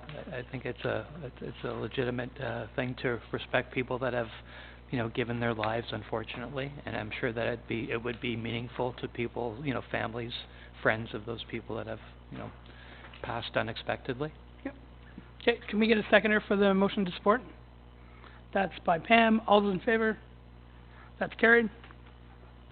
Correspondence item 181, Samantha Zanvillet, ACOM Whitby Lind Creek Master Drainage Plan update. Okay, can we get a motion to receive on this? Seconded by Pam. All in favor? Carried. Correspondence item 182, Bev Northeast, Three Friends of the Thomas Foster Memorial. Okay. Go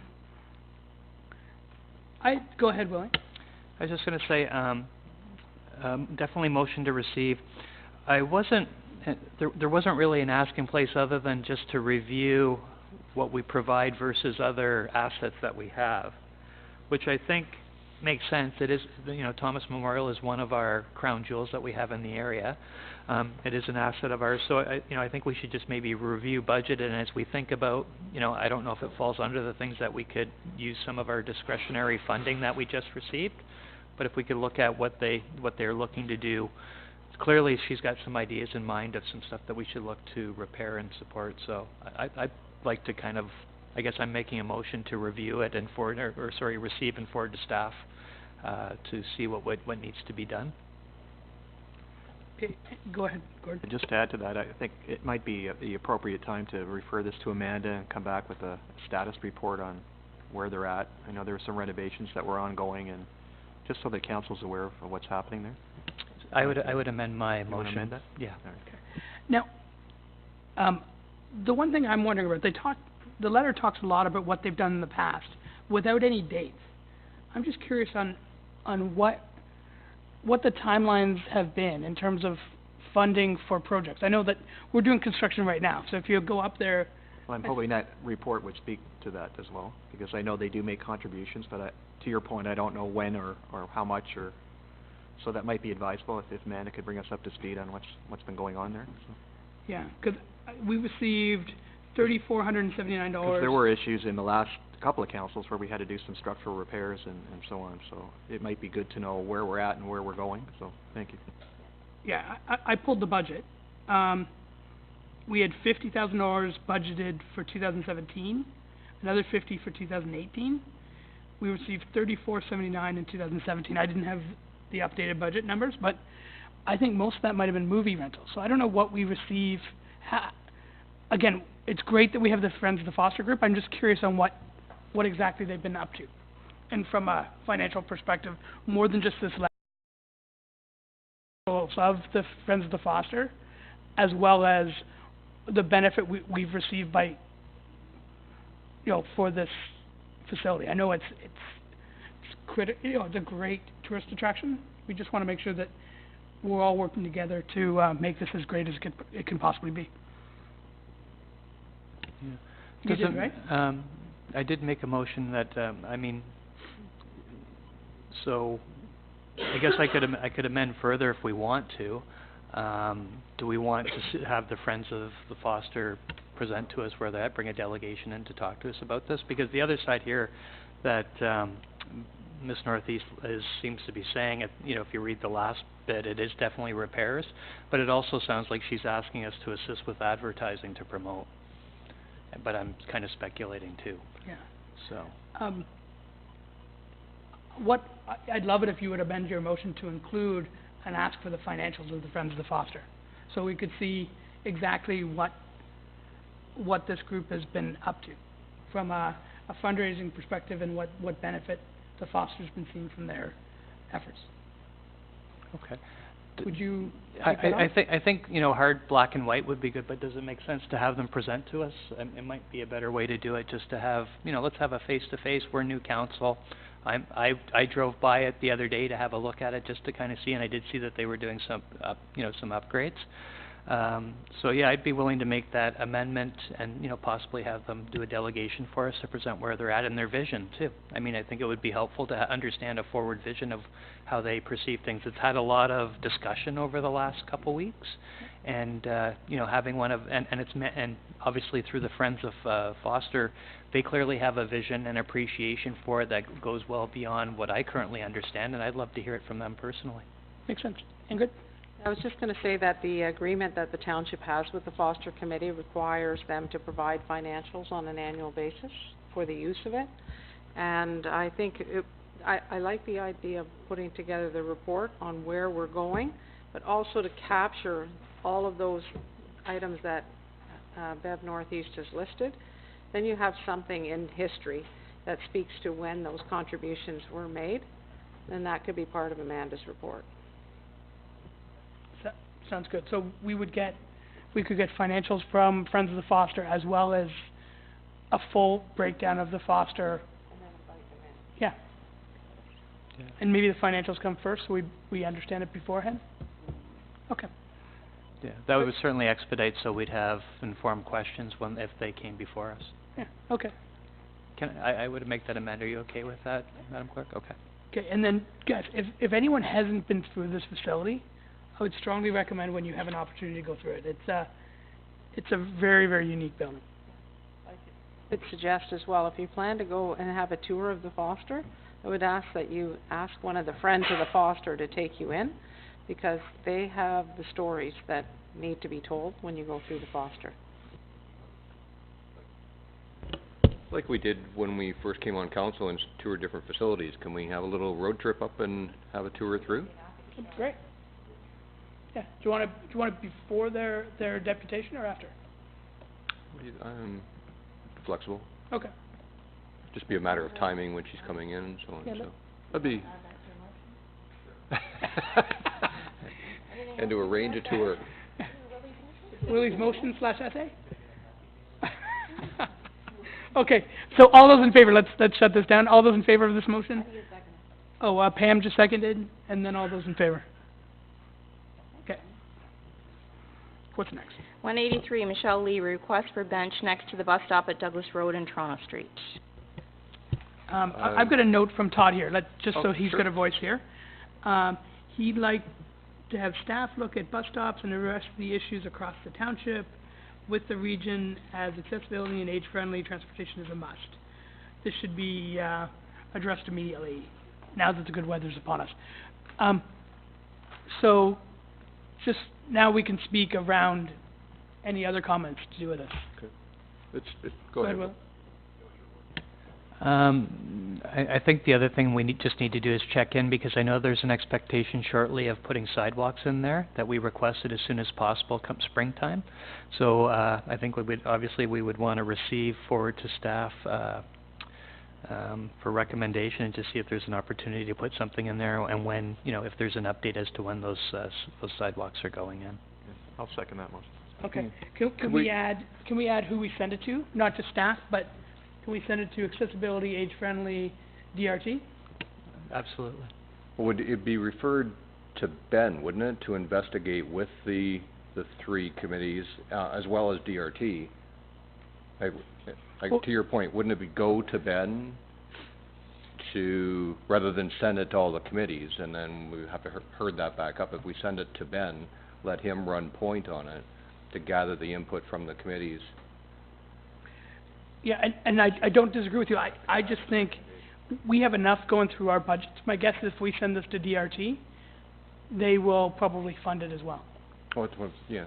Yeah. Oh, okay, just go straight to them, okay. I think we might as well go straight Okay. to them, Okay. but copy accessibility and age-friendly. Yeah. So Would you agree, Ingrid? Okay. Just before we finish the motion, can we break this into two? So to Todd's point, look at them all, but I'd like to add to it, let's specifically address Michelle's comments.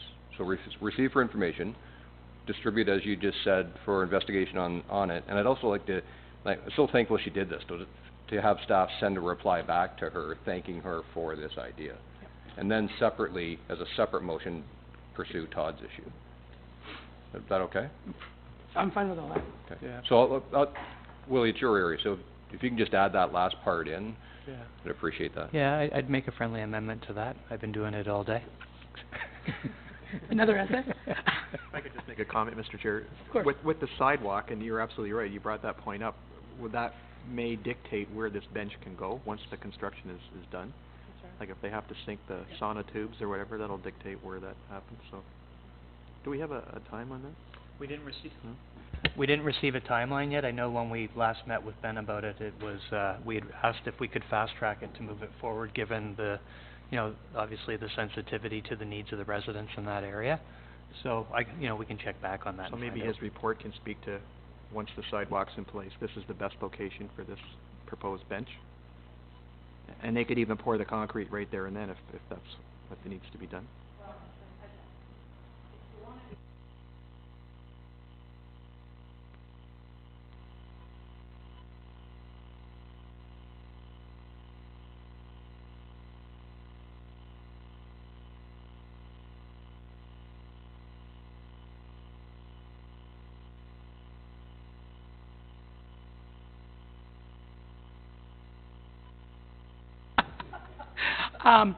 Just in addition to that, can we take a look at parking on Douglas at the same time?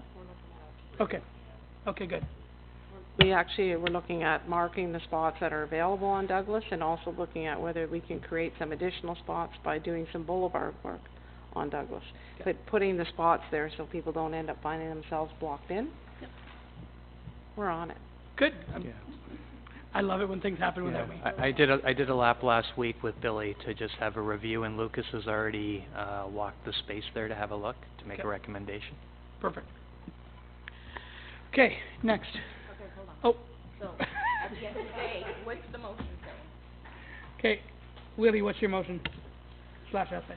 Yeah, so, the motion would be to receive for information, forward to Public Works as well as DRT. With regards to two things, so Public Works is with regards to getting an update on where we are with regards to sidewalks, which are provided, via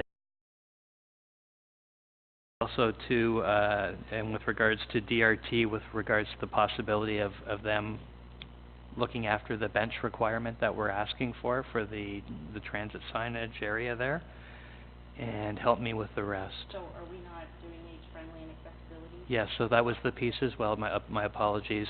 Copying or an FYI to age-friendly, accessibility, and active transport. And a thank you note to Michelle for bringing this to our attention. Okay, and... Seconded by Gord. Good. All right, and just clarification, I don't think it's DC's paying for the sidewalks, isn't it the developer's site plan?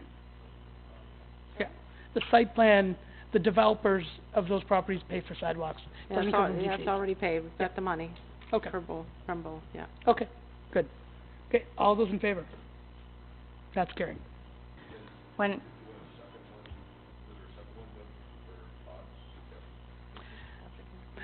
guys, if you want, I don't have anything else.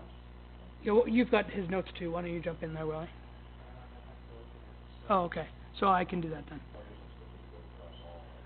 Yeah, yeah, Todd wants to look at the overall, again, from that same age-friendly accessibility lens, to make sure that when people are waiting for buses, that they have places to sit down whenever possible. That I know Go are spending significant funds on bus. But why don't we send, I think when we send this to age-friendly and accessibility, I think this might come back, that they might spur some additional conversation.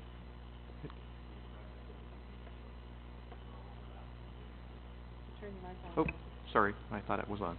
It might be a project they could jointly do based on the overlaps, because age-friendly and accessibility kind of go hand in hand, as well as active transport. So maybe they can all be sent this as an FYI and maybe come back with some recommendations over other locations they feel would be appropriate.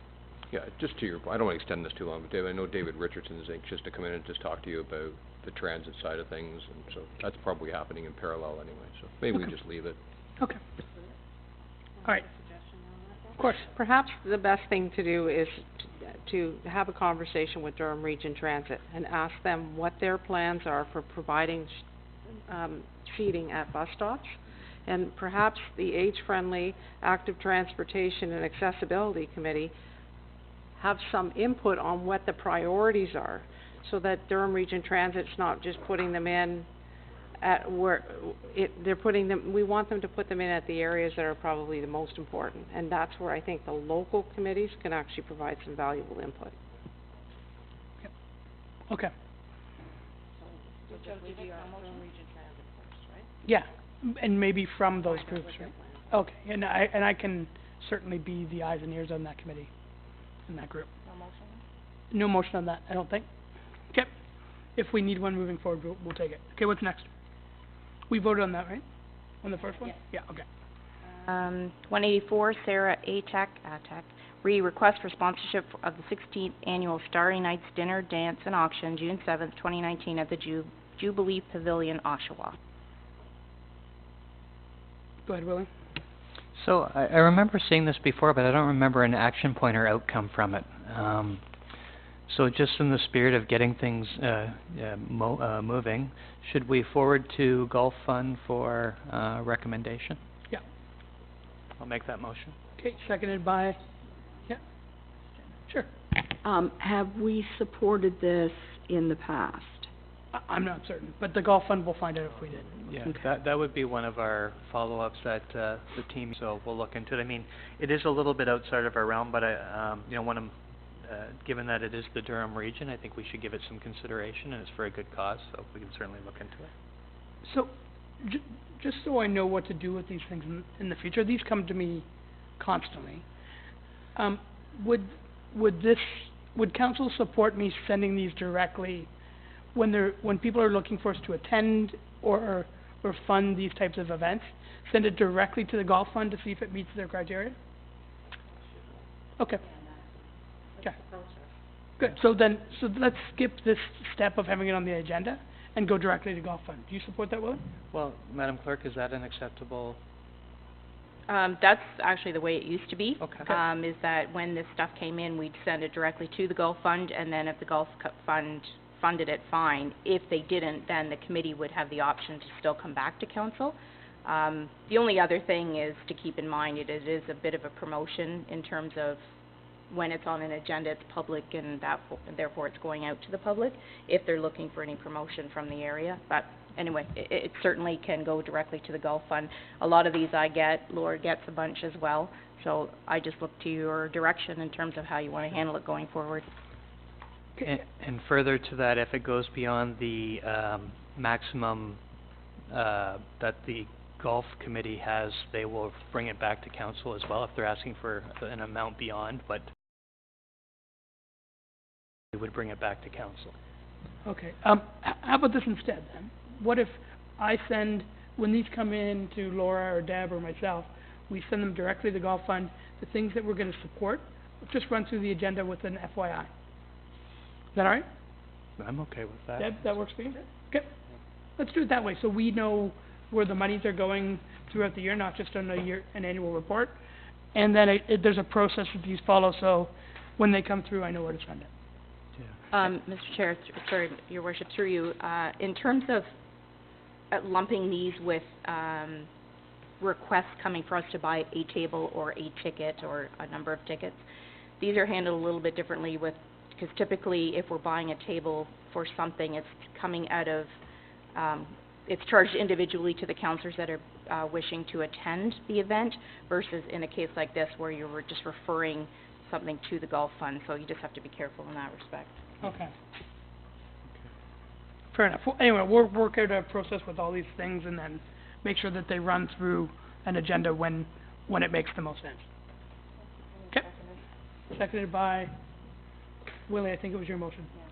Yeah, I guess I can't do that. You do have two hands, but you can't do that. Seconded by Pam. All those in favor? Carried.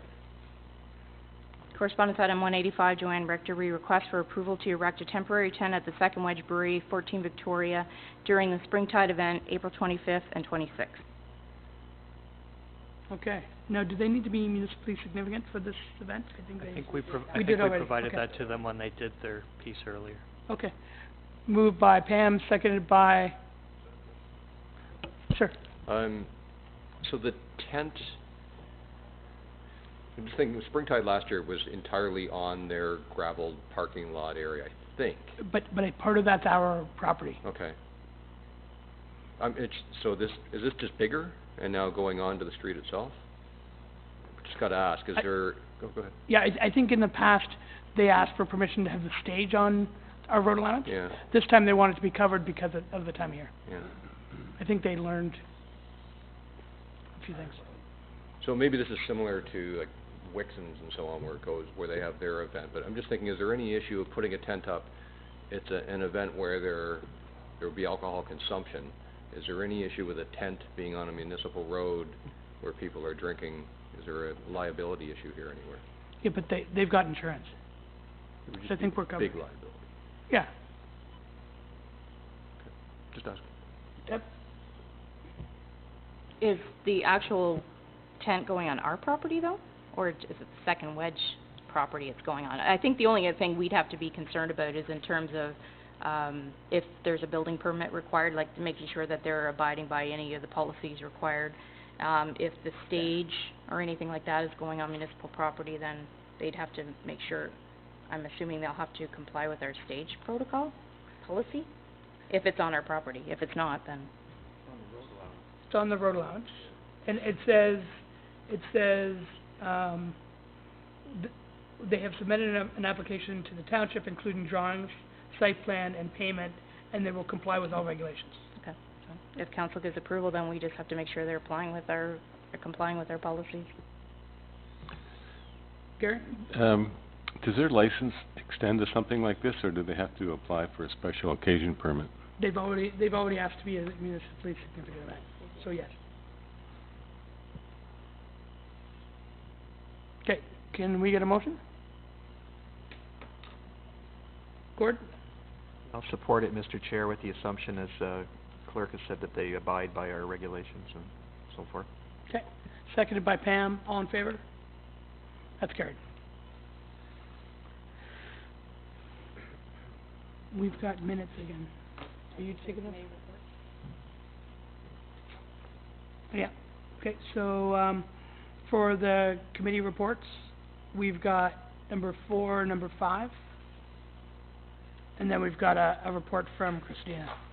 Can we get someone to move 4 and 5? I thought we did that in the beginning of the meeting. No, this is your committee report. Yep. That's different than, that came from the committee meeting. Yep. You did the minutes of council back here.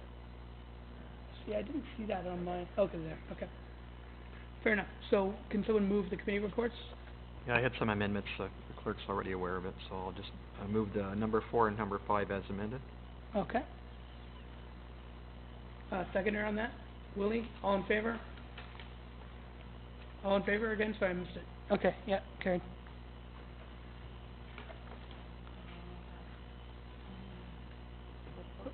Christina?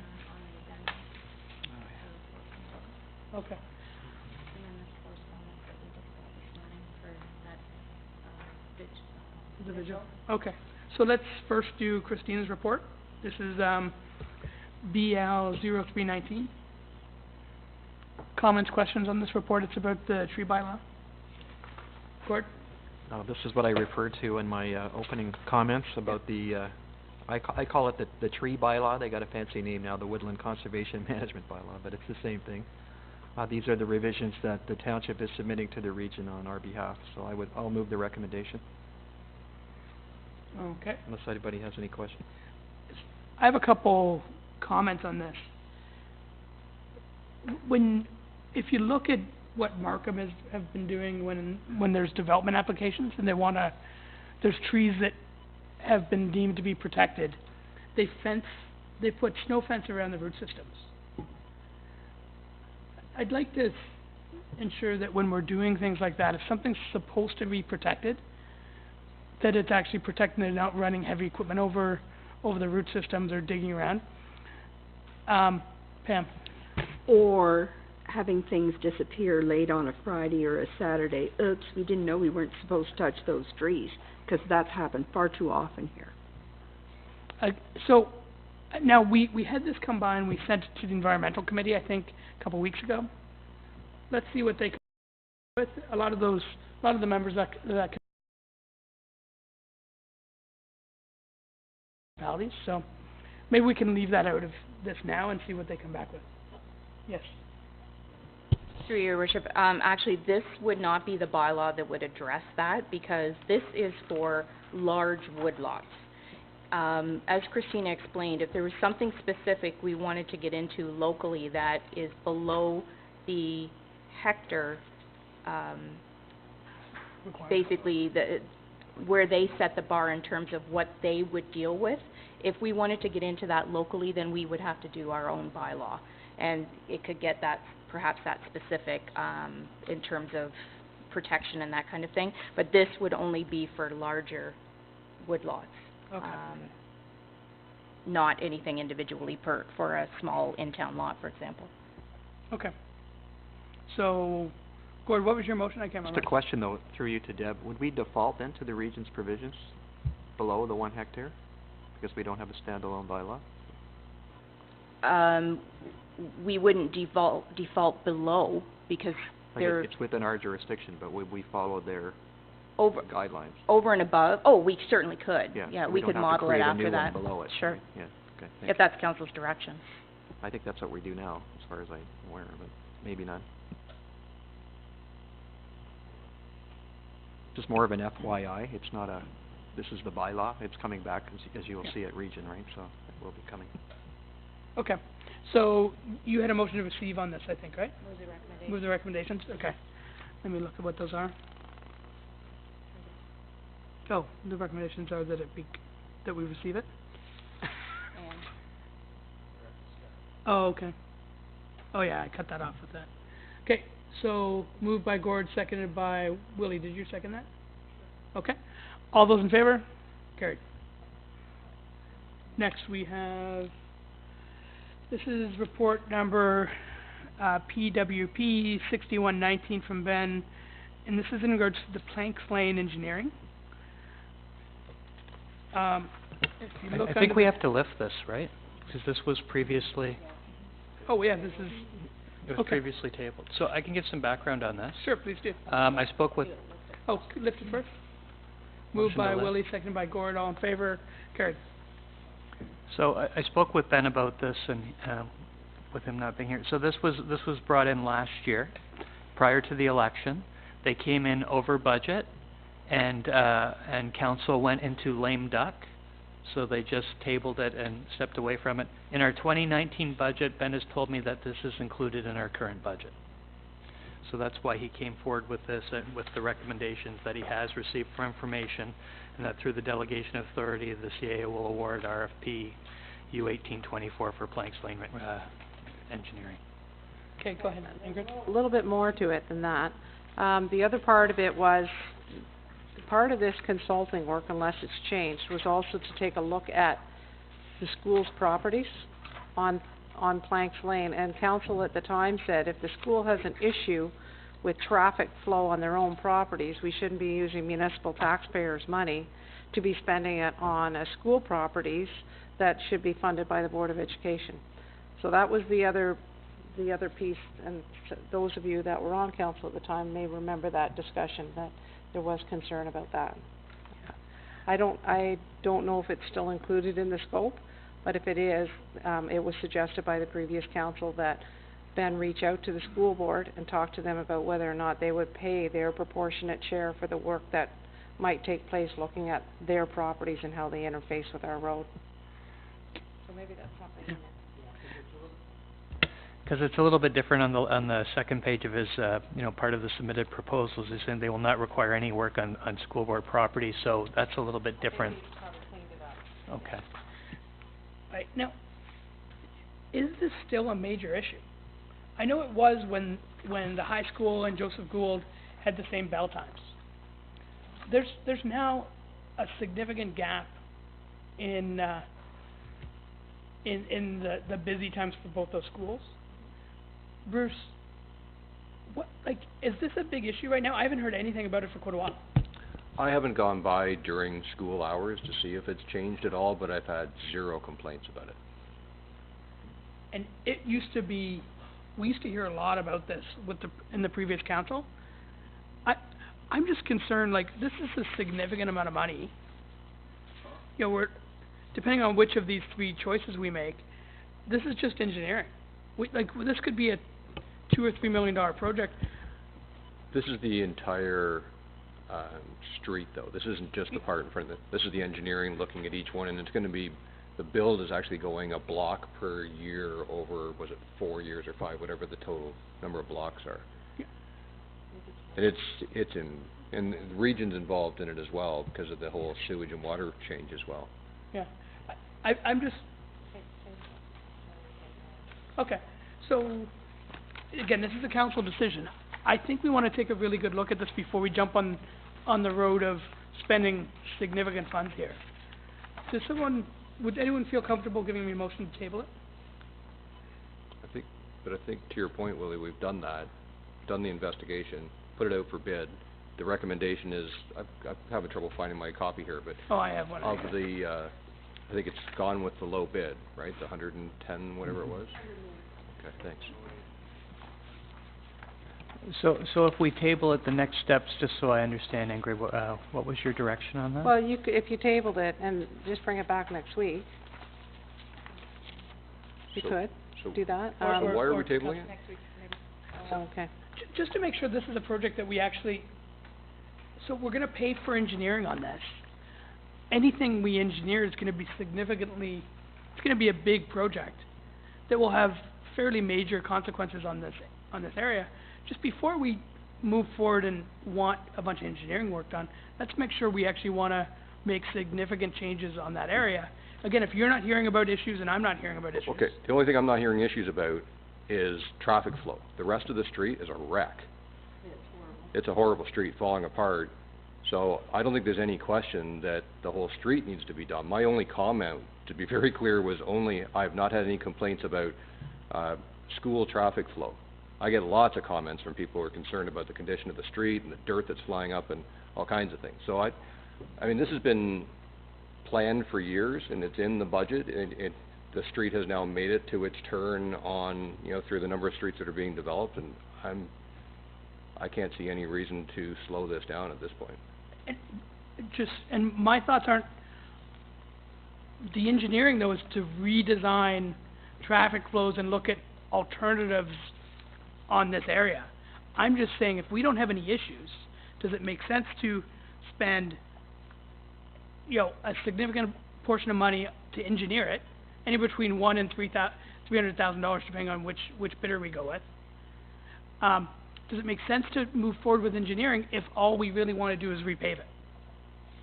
That's my question. Like, maybe we need to look at the scope and whether or not this is a priority in 2019 or 2020 now, or if it should just be repaved for a fraction of the dollars.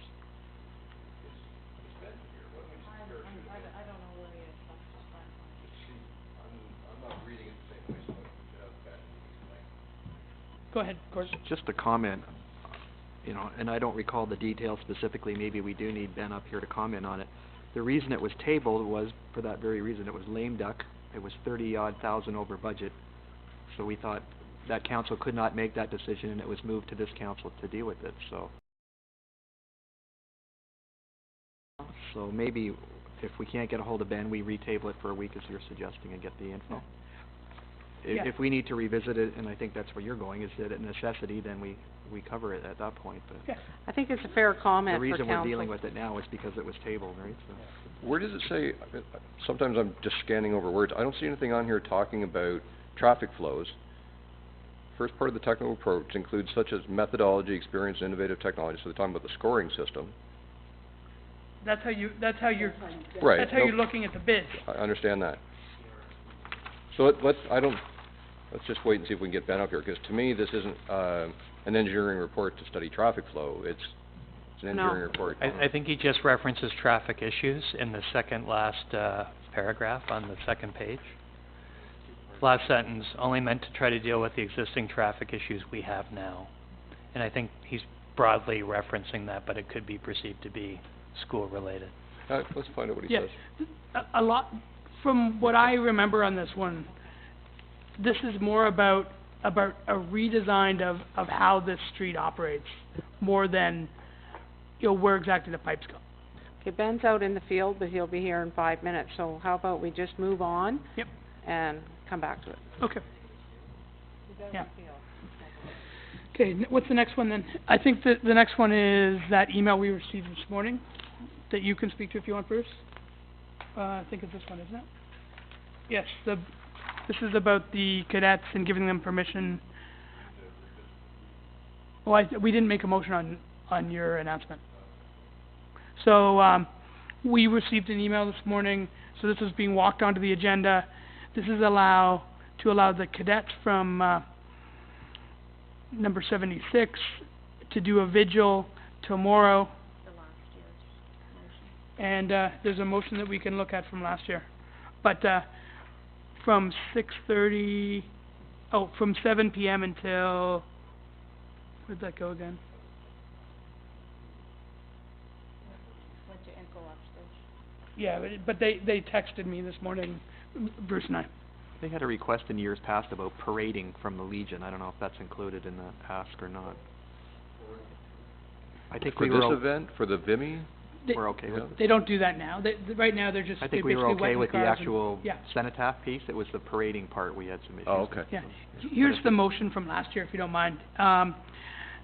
This was moved by Jack, seconded by Pam, that the Council of the Township of Uxbridge support the request by Captain Robert J. Evans of 76 Uxbridge Royal Canadian Army Cadet Corps to host a vigil at the Cenotaph to commemorate the 100th anniversary of the Battle of Vimy Ridge, April 9th from 6:30 till 11.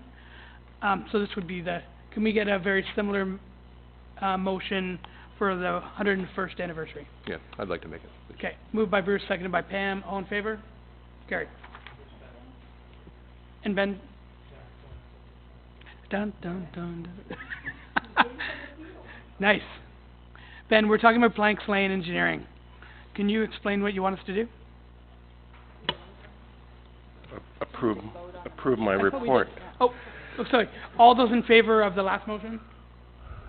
This is Bruce's, I thought we did, but carried.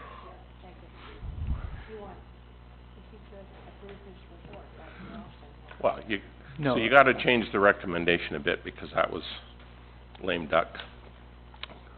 So you just say approve the report and award the work to GHD.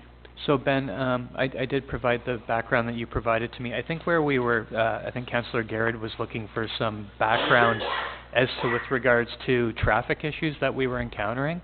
That was the kind of, it's mentioned briefly in your report on the second last page. That's, because it's we wouldn't require any work on school board property, but, what the traffic issues were that were kind of. So part of the RFP requested that the consultant provide me with 3 different concept plans for that block east of 3rd Avenue, where all the traffic issues are. So part of their job is to come up with 3 solutions to that issue, and then we'll decide which way we want to go from there. So, Ben, my question on this is, are we still receiving complaints? Are there still major traffic issues? I haven't been there at, 8:15 in the morning to see how bad it is, but are there issues on that section of road at the moment? Because in the past, we had double the traffic volumes with both the school times being approximately the same start and finish times. I haven't received any, but that doesn't mean bylaw hasn't, but I don't think it's as bad as in the past. 4 years ago, there was this sort of bubble that went through all of the schools. It was the kids that were born in 97, there was about twice as many of them as in any other year. So there was this bubble of about 400 kids in grade 12, when there's normally, I think they said 250. So once that bubble sort of went through, then all of those kids driving to school every day sort of was cut in half the next year. But I think we still need a concept of some kind to allow, maybe to provide for some place for people to queue into the Joseph Gould, and especially Joseph Gould. So to your point then, Mayor David, it's not the broad engineering of the street at this point. This is specifically about traffic flow. No. That was one component of the proposal. Okay. The whole street, right from where the curbs start, at Joseph Gould, right through to Main Street, is all gonna be designed. Part of this. Yes, detailed design. Okay, so this council, let's just confirm that this is still a priority for us. Again, you're the ward councillor. I just haven't been there to know how bad this is anymore. Yeah, And to so make the- sure that this is important. Now, if the plan is to repave it anyway, it's come up in terms of a priority, then, $100,000 that perspective, this makes sense. But this is a council decision. We need to make sure that this is that we wanna engineer this thing, and then this should be one of the projects that we do. I have no doubt in my mind, I mean, it's taken a long time for Planks to get to its spot on the rebuild.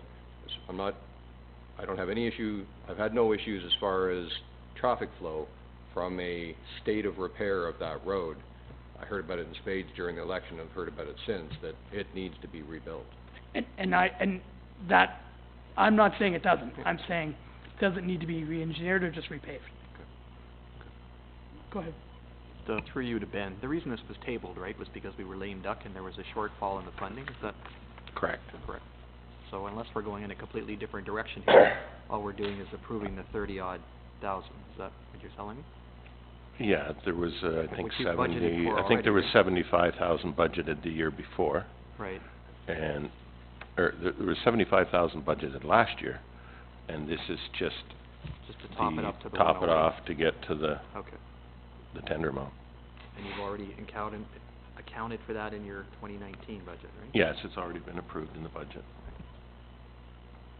That's kinda why I had to wait so long to bring this back, was I wanted to make sure that the budget was passed in the first place.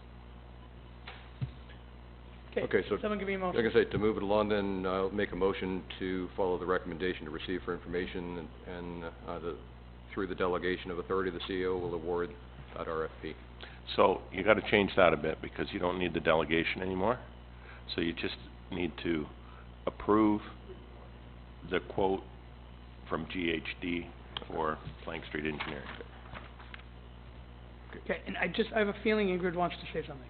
You don't? Okay. You just had that look on your face. Okay. All right, so, do you wanna make that motion? Revise the motion to what Ben just said, to approve the proposal by GHD, to go ahead with the engineer. Yeah, and the GHD is the low bidder on this. They're 108, I think, right? Yeah, third of start. Okay, all in favor of that motion? That's carried. Thanks, Ben. Now, are we into bylaws? Okay. Are there any questions on the bylaws? This, I'm just looking here, this is mutual aid for the firefighters, e-scribe for our agendas, boards and committees, employee code of conduct, North Durham minor hockey, and Hits Fest. Okay, who has the bylaws? Willie? I do, Mr. Chair. First reading and second reading, moved by Councillor Pop, seconded by Councillor Verona, that leave be granted to introduce bylaw numbers 2019-047 to 2019-052, and the same be read a first and second time. All those in favor? Carried. Third reading, moved by Councillor Pop, seconded by Councillor Verona, that bylaw number 2019-047 to 2019-052 be now read a third time, finally passed, and the mayor and clerk do duly sign and seal same. All those in favor? That's carried, passed.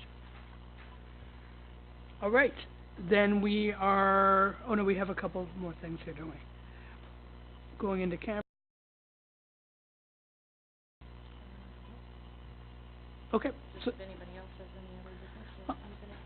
Okay, any unfinished business? Yes, go ahead, Gordon. Just one, and I know, you and Councillor Garrett were contacted by Scott Cancel over putting together a team for the MS Walk. I don't know if there's any interest from council to do that. I'm certainly planning on going, so. Yeah, so I'm interested in going. We have 2 walks that same day. Yeah, there's a couple of things going on. And I think I have somewhere else I have to be too, so I'll send one leg to each event. Sorry? It's May the 5th? It's the Sunday. Yeah, May the 5th. Anyway, I said I'd get back to him. I wasn't sure whether we were putting a team in or what the deal was, so. Is anybody else interested? Okay. It usually takes a couple hours, maybe. They provide a great lunch, so if you want. Come for the lunch. Come at the end. Yeah. No, it's for a great cause, and anyway, to make a long story short, my son took karate with Scott for years, so it's he's very dedicated to this cause, and I don't blame him. He's had family members, I believe, that have been afflicted with this disease, so His mother was His mom, lovely yeah. and spent many, many years living in the cottage So hospital. anything we can do to help him, even if we make a donation, I think he Yeah. would be very grateful, so, thank you. Yeah. Thanks, and let's talk offline, but I plan on doing it, I just have to make sure I can be in a few different places at once. Okay. Do you want a motion on that, or are you okay just discussing it? Okay. All right, so any questions from the press? We'll go with the important one first. Go ahead, Moya. Sorry, just want to confirm, the gas tax funding that was in the correspondence, is that what was mentioned during the budget that had doubled, you mentioned? Was that the same? Yeah. Do you know the actual I think number? it's $628,000. Good number. Okay. And between that and the announcement on Friday, is there any potential for any of the new money to be put towards the culvert? Is that under discussion at all, or no? Do you wanna take that one? That will be a major part of the discussion. Whether or not we do more from a public works perspective, or put a large chunk of that money into the culvert, and that will be part of our discussion, and we'll come back with where we're at with that. Yeah, and the 725 from the province talked about efficiencies. So we need to make sure that we're being as efficient as possible here, and that we, anything from that money from the province, we want to make sure that we get economies of scale on that. So we want to make sure that when we spend 100, that somehow that 100 starts repaying itself every year. That's sort of the thought process I had, is if we can spend some money on software or on technology that will make us more efficient, which will save us more money in the future, that would be significantly better. Just to your question on the gas tax too, there's very specific rules around what we can and can't use it for, and we're, to build on Mayor Dave's point, so we have to meet with Donna to make sure that we're on side with where it can be applied. So it's not a direct answer, but it's really strict on what we can do with it. Okay. Okay. Thank you. Just to follow up on Moya's question there, am I to understand, through you, Mayor, to Councillor Garrett, am I to understand that this year we received $650,000 from the gas tax, then we received another $650,000 for the gas tax, and now this $725,000 is all on top of that? So am I right in believing That's the correct. council's What good to almost $2 million this year? Yes, but Not we always get the I think it's 618 is typically what we get for gas tax. Don't, Roger, if you don't mind, get the exact numbers from Donna, or Bruce can get that from Donna. I can get the exact, so I just, Yeah. just talking generally here, we're to the good for almost $2 million then, right? So just to go back a little bit, so there was the amount that we received in 2018, let's just say it was 6. Then we did receive for 2019, let's say it was close enough to 6. And then what we were given was equivalent to 2018 again. So And then the 725 on top of that? the 725 is separate that Mayor Dave spoke to from the province. Okay. And gas tax is federal, Roger. I understand that. Okay, just making sure. But of all that money, you still are under restrictions as to what it can be used for. Yes, so some of it is controlled by the feds, so what we can use it for, and then to Mayor Dave's point, that the amount from the province was specifically aimed at efficiencies, and you're looking at what those projects would be that would have a payback over time. Thank you. And one more question, if I may, Mr. Mayor. 2 weeks ago, council passed a bylaw appointing Christina Bergeron as a property standards officer. Yes. Today we receive a report from Christina Bergeron, manager of bylaw services. So I'm assuming she's chief bylaw officer here. Why were we not informed of this? Do we normally make those announcements?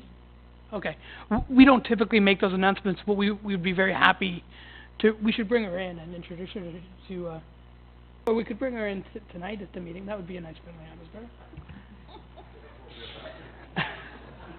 I'm just wondering why you would have a bylaw appointing her as property standards officer instead of having a bylaw appointing her as manager of bylaw services. Okay, I'm going to pass that to the clerk.